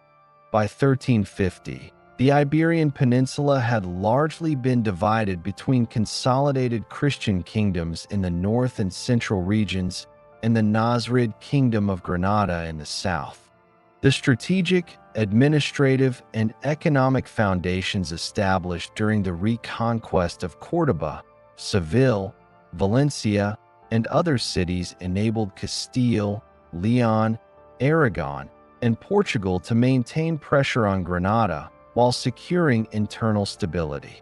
This period represents a critical consolidation phase, bridging the outcomes of the Almohad decline with the later campaigns of the 15th century that would culminate in the final fall of Granada in 1492.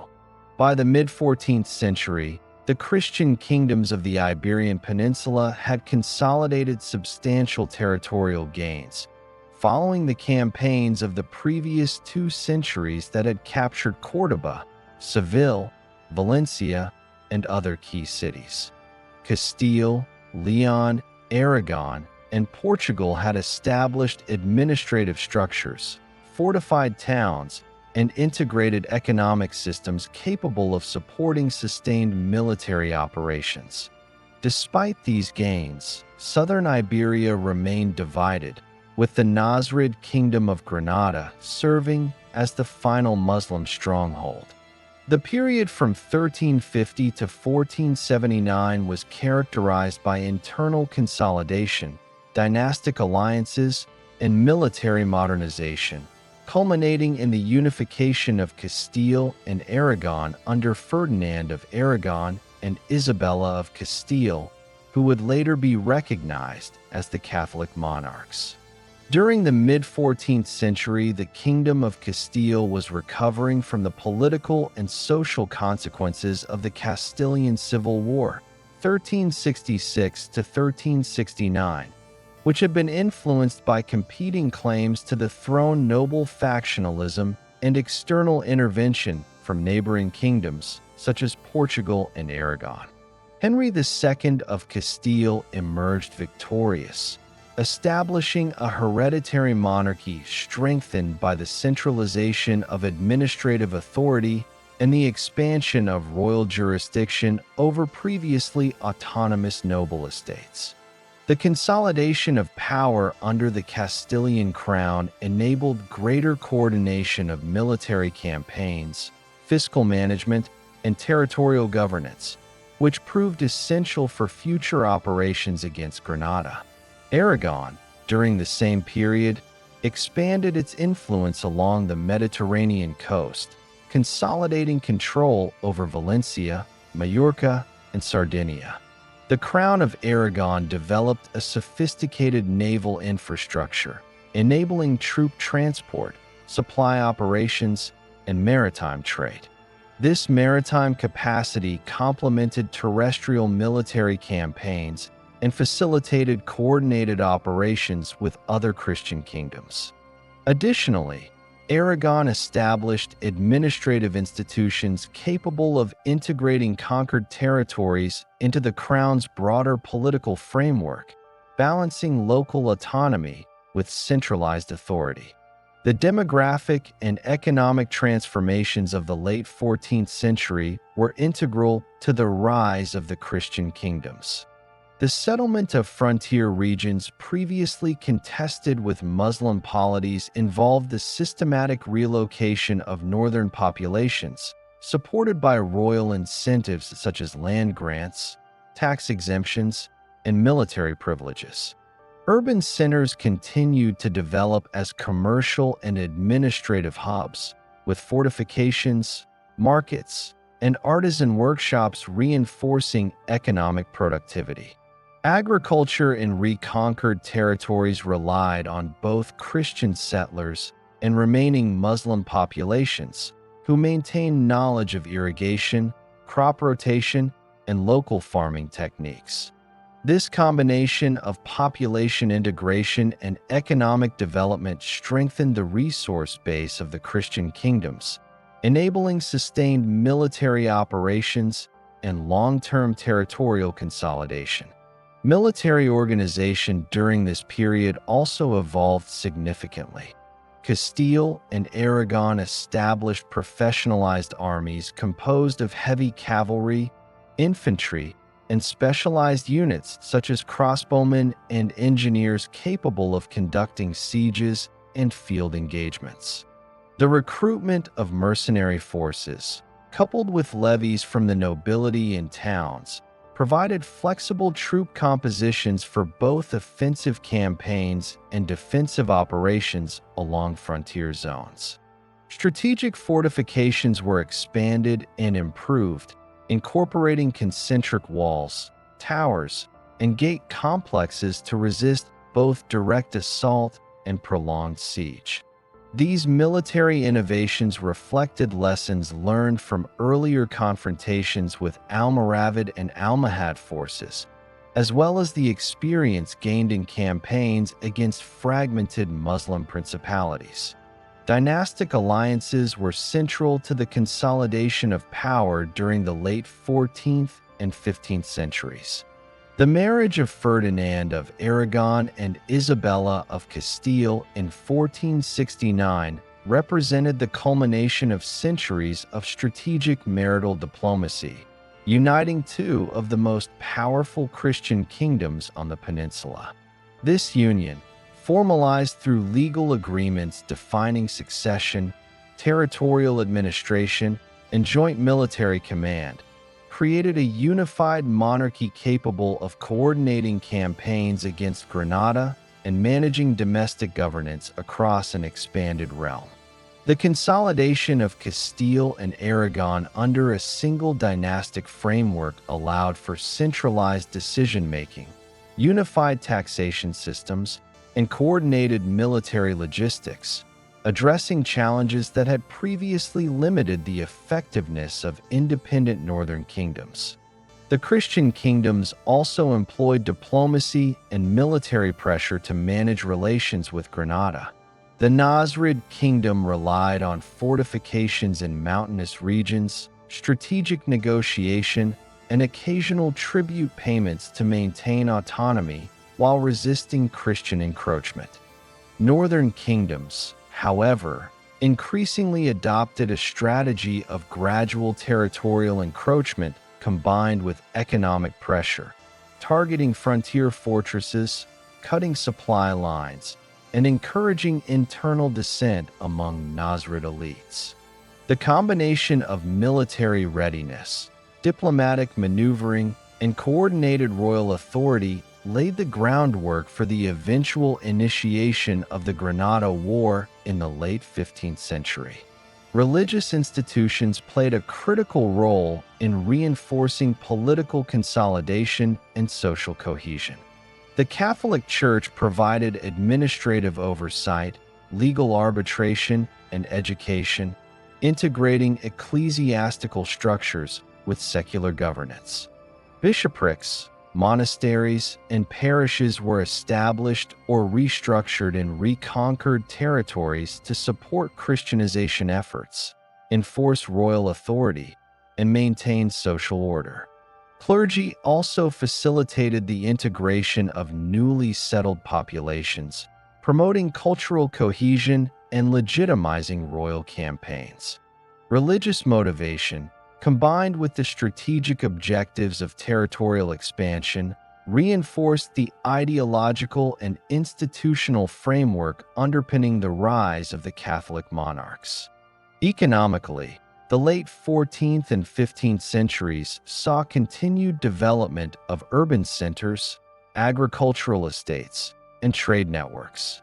Castile and Aragon integrated previously Muslim-controlled regions into their fiscal systems, standardizing taxation, land tenure, and commercial regulations. Agricultural productivity benefited from both northern farming techniques and existing Andalusian irrigation infrastructure, supporting population growth and resource mobilization for military campaigns. Urban markets facilitated the production and distribution of essential supplies, including weapons, food, and trade goods, enhancing the logistical capacity of the Christian kingdoms. These economic foundations enabled sustained offensive operations and long-term governance over reconquered territories. The evolution of military technology during this period also contributed to the rise of the Catholic monarchs. Siegecraft advanced through the use of trebuchets, battering rams, and early gunpowder artillery, while defensive fortifications incorporated multiple layers of walls, towers, and moats. Heavy cavalry, disciplined infantry, and crossbowmen provided tactical flexibility in both field engagements and urban sieges. Coordination between Castile and Aragon, supported by shared logistical networks and centralized command, allowed for simultaneous campaigns along multiple fronts, applying consistent pressure on remaining Muslim territories. Internal governance reforms further strengthened the emerging unified monarchy. Castile and Aragon centralized legal authority, reducing the autonomy of local nobility and integrating administrative structures across the reconquered territories. Fiscal systems were standardized to ensure predictable revenue for military campaigns and royal administration. Local councils, composed of representatives from towns and noble estates, provided governance support while remaining subordinate to central authority. These measures created a stable political environment capable of supporting sustained campaigns against Granada and managing diverse populations across an expanding kingdom. By the mid-15th century, the Christian kingdoms had achieved a level of administrative, military, and economic cohesion unprecedented in the Reconquista. The unification under Ferdinand and Isabella, reinforced by decades of incremental consolidation, enabled the coordination of a final campaign against Granada.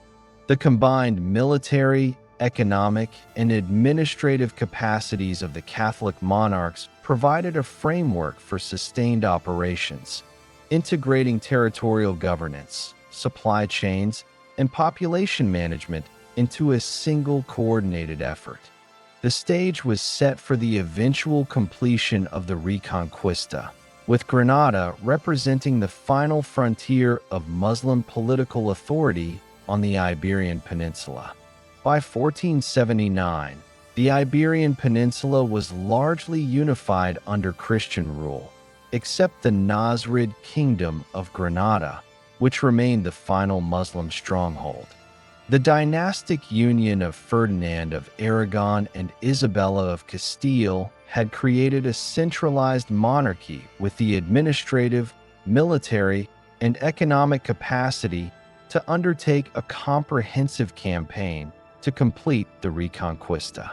The Nasrid dynasty, ruling Granada since 1232, maintained autonomy through a combination of fortified urban centers, mountainous terrain, and strategic diplomacy, including the payment of tribute to Castile and periodic negotiations with Aragon. Nevertheless, the internal political cohesion and military capacity of the Nasrids had diminished relative to the growing power of the Catholic monarchs, who now prepared a systematic campaign to capture Granada. The Granada War began in 1482, initiated by Christian forces seeking to secure strategic frontier territories while applying sustained pressure on Nasrid defenses. Early operations focused on fortifying positions along the border, constructing fortified towns and castles, and isolating key Nasrid strongholds. Christian forces utilized a combination of siege warfare, frontier garrisons, and coordinated attacks on minor fortresses to weaken Granada's capacity to resist. These measures ensured that the Christian kingdoms controlled supply routes, established staging areas for larger campaigns, and restricted the movement of Nasrid forces within the mountainous regions of the Sierra Nevada. The military organization played a central role in the success of the campaigns. Ferdinand and Isabella commanded a professionalized army composed of heavy cavalry, infantry, crossbowmen, and early artillery units, including bombards capable of breaching fortified walls. The use of artillery, combined with traditional siege engines, represented a significant evolution in military technology, allowing Christian forces to reduce reliance on prolonged sieges and enhance operational efficiency. Coordination between Castile and Aragon ensured simultaneous operations along multiple fronts, applying continuous pressure on Nasrid defenses and preventing the consolidation of Muslim forces.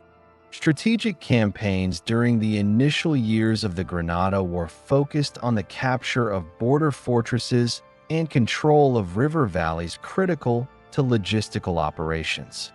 Fortresses such as Alhama and Valles Malaga were secured early, providing bases for further advances and disrupting Nasrid defensive networks.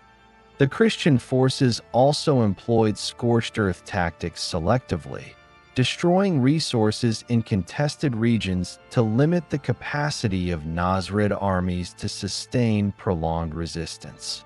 These methods combined direct military action with strategic attrition, systematically reducing Granada's ability to resist while minimizing unnecessary exposure of Christian forces to the difficult mountainous terrain. The Siege of Malaga in 1487 represented a pivotal moment in the campaign. Malaga, a significant port city on the southern coast, functioned as a commercial and logistical hub for Granada, facilitating trade, naval operations, and communication with North Africa. The Christian army, under the direction of Ferdinand and Isabella, executed a coordinated blockade by land and sea, employing artillery to breach fortifications and isolating the city from reinforcements. After sustained operations, Malaga fell, resulting in the capture of approximately 15,000 inhabitants, many of whom were subsequently relocated or subjected to tribute arrangements under Christian authority. The fall of Malaga severed Granada's maritime connections, restricted economic resources, and further weakened Nasrid political authority. The capture of key interior towns followed, including Baza, Guadix, and Almeria, securing the southern approaches to the heart of the Nasrid kingdom. Christian forces applied combined arms tactics, integrating siege operations, artillery bombardments, and direct assaults on fortified positions. These operations demonstrated the increasing sophistication of military logistics, including the coordination of supply lines, troop movements, and communication across multiple theaters of operation. By systematically reducing peripheral Nasrid holdings, Ferdinand and Isabella isolated Granada from external support and internal cohesion, creating conditions favorable for the final phase of conquest. The Siege of Granada itself commenced in 1491, after nearly a decade of attritional campaigns. The city, situated on the southern slopes of the Sierra Nevada and fortified with multiple walls, towers, and gates, presented formidable natural and man-made defenses. The Christian army established encirclement positions, controlled river access, and utilized artillery to target fortifications strategically. The combination of continuous pressure, logistical superiority, and internal divisions within the Nasrid court undermined Granada's capacity to sustain prolonged resistance.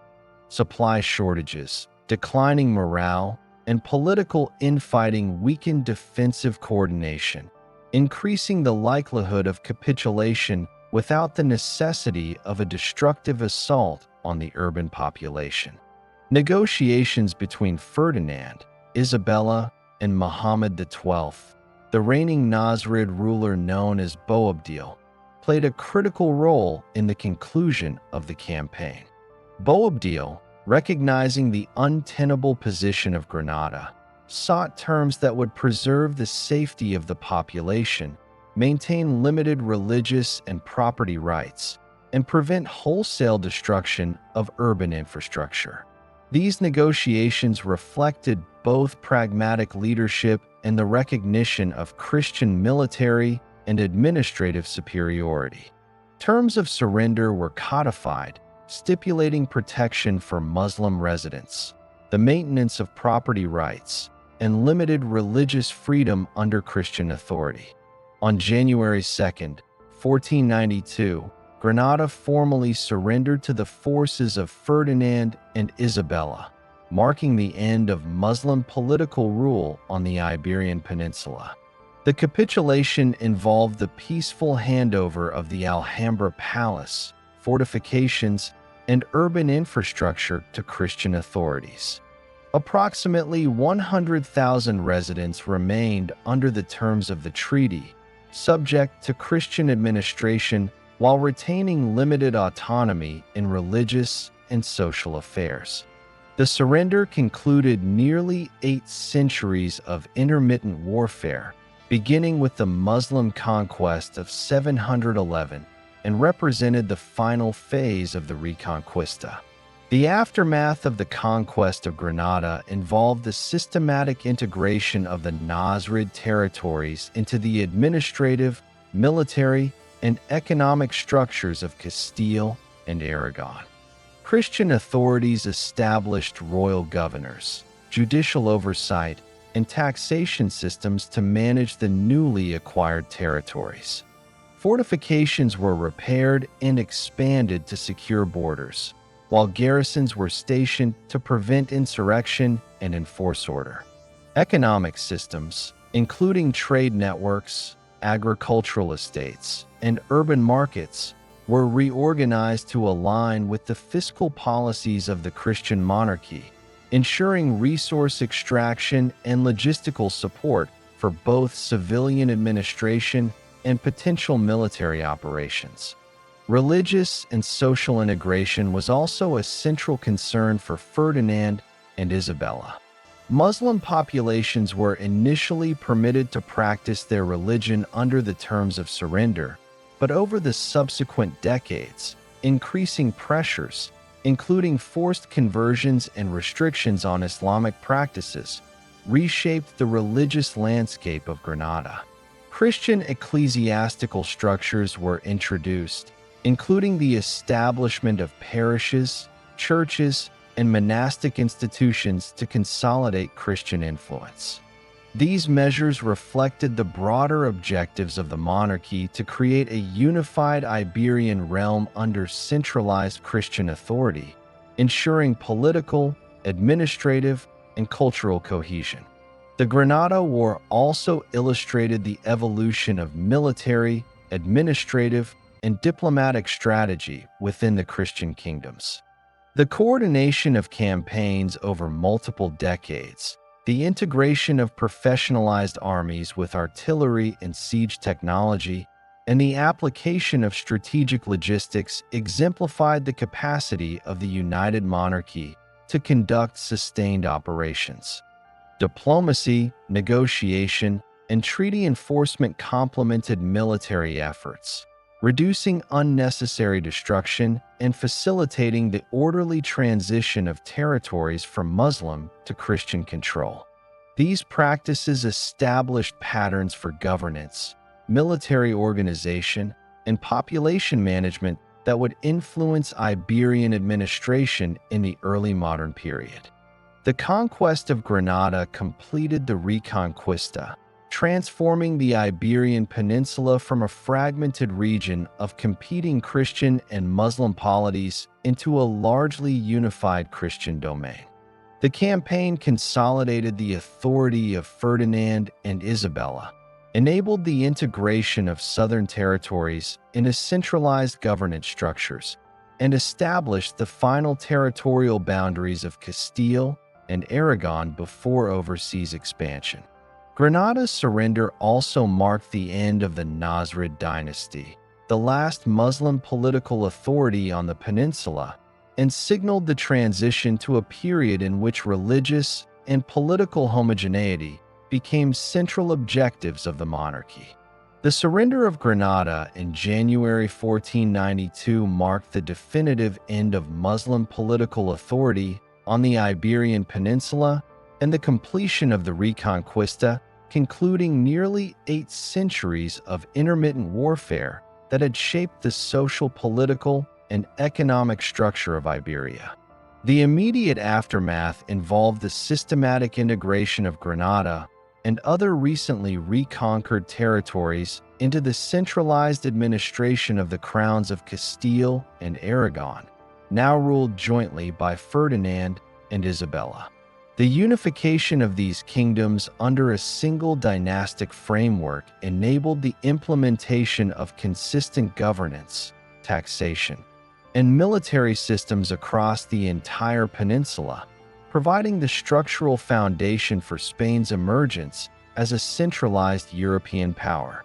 Administratively, the Catholic monarchs established royal governors, judicial officials, and municipal councils in the newly acquired territories to oversee governance, law enforcement, and fiscal collection. These officials were responsible for implementing the monarch's policies, maintaining order, and supervising population resettlement. In Granada, the Muslim population initially retained limited autonomy under agreements stipulated in the Surrender Treaty. Local elites were allowed to maintain property, collect taxes, and exercise certain administrative functions, while Christian authorities gradually asserted overarching control through military garrisons, judicial oversight, and fiscal regulation. The integration of Granada demonstrated a pragmatic approach, balancing immediate political control with longer-term objectives of religious and cultural homogenization. The demographic consequences of the Reconquista were significant. Northern Christian settlers were encouraged to migrate into reconquered areas, particularly in towns and rural estates vacated by fleeing Muslim populations. These settlers were often granted land, tax exemptions, and legal privileges to incentivize settlement, secure control over the territory, and establish loyal populations capable of defending frontier regions. The integration of northern populations with existing Muslim residents created a complex social hierarchy in which Christian settlers held administrative and military authority, while Muslims and Jews remained under subjugation or special legal status. Over time, these arrangements facilitated the gradual assimilation, conversion, or expulsion of Muslim and Jewish communities, transforming the demographic composition of Iberia. Religious transformation became a central objective of Ferdinand and Isabella's post-Reconquista governance. While the initial terms of surrender for Granada allowed Muslims to maintain religious practices, subsequent decades saw increasing pressure for conversion or relocation. Muslim communities were eventually subject to forced conversion policies and restrictions on Islamic practices, culminating in the establishment of Morisco populations, Muslims who had converted to Christianity under duress. Similarly, the Jewish population, which had coexisted for centuries under Christian and Muslim rule, faced increasing scrutiny, restrictions, and ultimately expulsion in 1492, the same year Granada fell. These policies were justified by the monarchs in terms of religious and political unity, and they reflected a broader trend towards centralized religious authority as a component of state building in early modern Spain. Economically, the fall of Granada and the consolidation of the Reconquista allowed the Christian kingdoms to integrate the wealth, trade networks, and agricultural production of southern Iberia into a unified economic system. Granada had been a center of trade in silk, textiles, agricultural goods, and crafts, linked to Mediterranean and North African markets. The Christian administration sought to retain these economic functions while redirecting revenues, resources, and labor to support royal administration, military expenditure, and infrastructure development. Irrigation networks, urban markets, and artisan production previously maintained under Muslim governance were adapted to Christian control, facilitating both continuity of production and the extraction of surplus resources to fund the monarchy's broader political and military objectives. Urban centers in reconquered territories underwent restructuring to reflect Christian administrative, social, and religious priorities. Churches, monasteries, and episcopal seats were established or expanded to provide ecclesiastical oversight, administer justice, and maintain social order. Christian legal codes and institutions replaced or complemented existing Muslim legal frameworks, standardizing governance and facilitating the integration of the population into the centralized state. Military fortifications were repaired and extended to secure urban centers and border regions, ensuring that the newly integrated territories could be defended against internal unrest or external threats. The military legacy of the Reconquista shaped subsequent Spanish strategy and organization. Christian forces had developed expertise in siege warfare, the integration of artillery with infantry and cavalry, and the coordination of multi-front campaigns. These capabilities, refined during campaigns against the Nasrids, were retained and institutionalized, forming the foundation for early modern military structures. Fortified towns, garrison castles, and professionalized troops provided both immediate security and a platform for projecting power, contributing to Spain's capacity to expand influence beyond the peninsula in the subsequent century. Culturally, the Reconquista established patterns of coexistence, conflict, and assimilation that continued to influence Spanish society. Islamic architectural and urban innovations persisted in many cities, influencing fortifications, irrigation systems, and urban layouts. Artisanal practices, agricultural techniques, and commercial knowledge were integrated into Christian governance and production systems. However, the gradual erosion of Muslim political authority and the imposition of Christian religious and administrative norms initiated processes of cultural homogenization, reshaping the social and cultural landscape of Iberia. The coexistence of Christians, Muslims, and Jews under evolving hierarchies set the stage for complex interactions and conflicts in the early modern period. Politically, the consolidation of Iberian territories following the Reconquista enabled the emergence of Spain as a centralized European power. The integration of Castile and Aragon under the Catholic monarchs created a coordinated monarchy capable of mobilizing resources, administering law, and projecting military force across the peninsula and beyond. The administrative structures developed during this period, centralized taxation, judicial oversight, and coordinated governance, provided a model for early modern state formation. These political innovations facilitated subsequent overseas exploration, colonial expansion, and participation in European power dynamics. linking the completion of the Reconquista to Spain's role as a global power in the 16th century. The Reconquista also influenced religious policy and ideological frameworks in Spain. The combination of military conquest, administrative consolidation, and population management reinforced the association between political authority and religious conformity. The efforts to convert or expel non-Christian populations, enforce Catholic orthodoxy, and establish ecclesiastical oversight reflected a deliberate strategy to unify the kingdom under a single religious and political identity.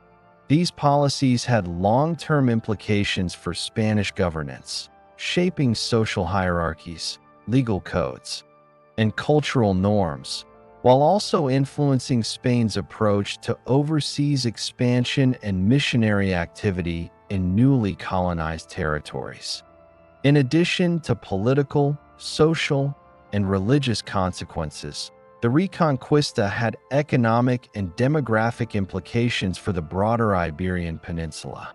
The integration of Granada and the reorganization of frontier regions facilitated the expansion of agriculture, trade, and settlement in formerly contested territories. Land redistribution, urban resettlement, and the incorporation of skilled labor contributed to economic recovery and growth following the disruptions of centuries of warfare. Control over southern ports and trade routes strengthened the monarchy's financial capacity, enabling investment in infrastructure, military campaigns, and overseas exploration, including support for voyages to the Americas in the late 15th century. The legacy of the Reconquista extended beyond the Iberian Peninsula. Spain's experience in integrating conquered territories, managing diverse populations, and consolidating political authority informed subsequent colonial and imperial policies. Administrative structures, military organization, and strategies of population control were adapted to overseas domains, contributing to Spain's capacity to project power in the Americas, Africa, and Asia. The Reconquista provided both a model and a precedent for state building, military strategy, and religious consolidation, linking the completion of the Iberian Reconquest directly to Spain's emergence as a global power. The social, military, and architectural legacies of the Reconquista persisted into the early modern period.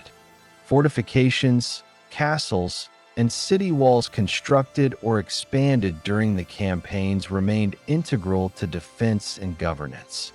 Military traditions, including professionalized infantry, heavy cavalry, and artillery coordination, continued to influence Spanish armies.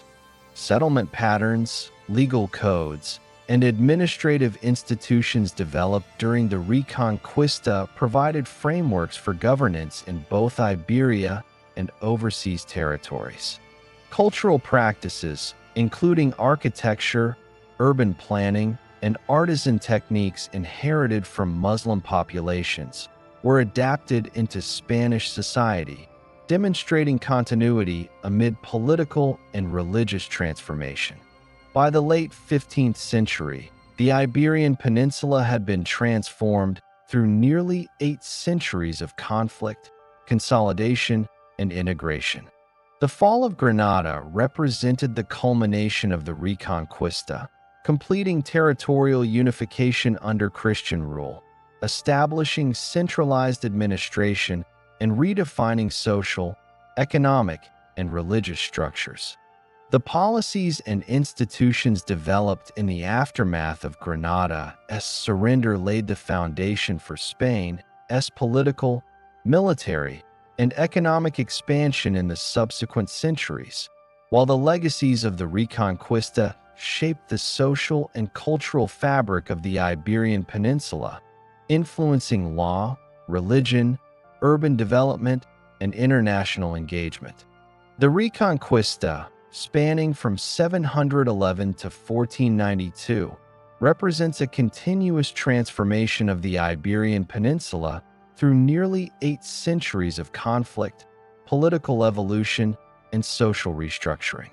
It began with the rapid Muslim conquest led by Tariq ibn Ziyad, which resulted in the collapse of the Visigothic kingdom and the establishment of Al-Andalus. By 718, Christian control had been reduced to isolated northern mountainous regions, laying the foundations for early resistance and the formation of the Kingdom of Asturias under Pelagius. Throughout the 8th and 9th centuries, Christian strongholds in Asturias, Cantabria, and the Pyrenees resisted Muslim expansion, consolidating northern territories while engaging in frontier raids that established a pattern of protracted military engagement. As Al-Andalus developed under the Umayyad Emirate, Córdoba emerged as a political, cultural, and economic center, while Christians remained territorially constrained but organized for gradual expansion. The rise of Christian kingdoms such as León, Castile, Navarre, and Aragon marked the beginning of systematic northward consolidation, with dynastic succession and military infrastructure laying the groundwork for centuries of intermittent warfare. The 10th century saw Abd ar-Rahman III elevate Córdoba to a caliphate, achieving peak political and cultural influence in Muslim Iberia. Yet internal succession crises and civil war weakened the caliphate, fragmenting it into Taifa kingdoms by 1031. Christian kingdoms exploited these divisions to secure territorial gains, initiating sustained campaigns southward and integrating frontier territories into structured administrative and military systems. The fragmentation of Al-Andalus facilitated the expansion of northern Christian powers, while the Almoravids and Almohads intervened to support Muslim polities, temporarily halting Christian advances but ultimately unable to reverse the long-term trend of reconquest. The decisive Battle of Las Navas de Tolosa in 1212 marked a turning point, demonstrating the capacity of coordinated Christian forces to defeat even well-organized Muslim armies. Following this, key cities including Córdoba, Seville, and Valencia were captured, with Nasrid Granada remaining the last Muslim stronghold. Christian administrations integrated these regions through settlement, fortification, and economic restructuring, while Muslim populations continued to contribute to agriculture, trade, and craftsmanship under both negotiation and supervision. These campaigns consolidated territorial gains, stabilized frontier zones, and established the foundations for centralized governance. The period from 1350 to 1479 witnessed internal consolidation, dynastic unification, and military modernization in Castile and Aragon. The marriage of Ferdinand and Isabella created a unified monarchy capable of coordinating campaigns against Granada while administering integrated fiscal, legal, and administrative systems. Professionalized armies, siege technologies, and logistical infrastructure were developed, allowing sustained pressure on remaining Muslim territories. Diplomacy, negotiation, and strategic attrition complemented military operations, preparing the way for the final conquest. Economic integration, demographic settlement, and ecclesiastical structuring reinforced centralized authority, ensuring internal stability and operational capacity. The Granada War, conducted from 1482 to 1492, culminated in the surrender of Granada to Ferdinand and Isabella. Christian forces systematically captured border fortresses, disrupted supply lines, and applied sustained military pressure, combining artillery, professionalized troops, and coordinated campaigns to isolate and weaken Nasrid defenses. Negotiations with Muhammad XII ensured an orderly transfer of power preserving urban infrastructure and initially maintaining limited religious and property rights for Muslim residents. The fall of Granada marked the complete Christian reconquest of Iberia, the end of the Nasrid dynasty, and the conclusion of nearly 8 centuries of intermittent warfare. The aftermath of the Reconquista involved the integration of Granada and other territories into a centralized Christian monarchy. Administrative, military, and fiscal systems were standardized across the peninsula, while settlement policies and religious reforms transformed the demographic and social landscape. Muslim and Jewish populations were subjected to increasing pressures, leading to conversions, expulsions, and the establishment of a more uniform religious framework. Economically, urban centers, agricultural estates, and trade networks were reorganized to support centralized governance and military operations, facilitating the long-term stability of the Iberian kingdoms. The Reconquista's legacy extended beyond territorial conquest. It established political centralization, military professionalization, and administrative integration that enabled Spain to emerge as a European and global power.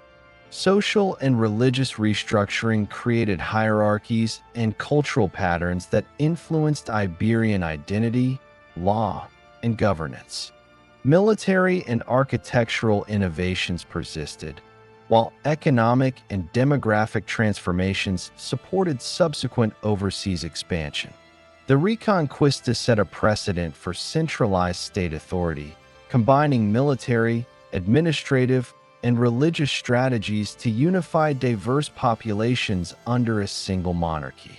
From its inception with the Muslim invasion in 711 to the surrender of Granada in 1492, the Reconquista reshaped Iberia politically, socially, and economically.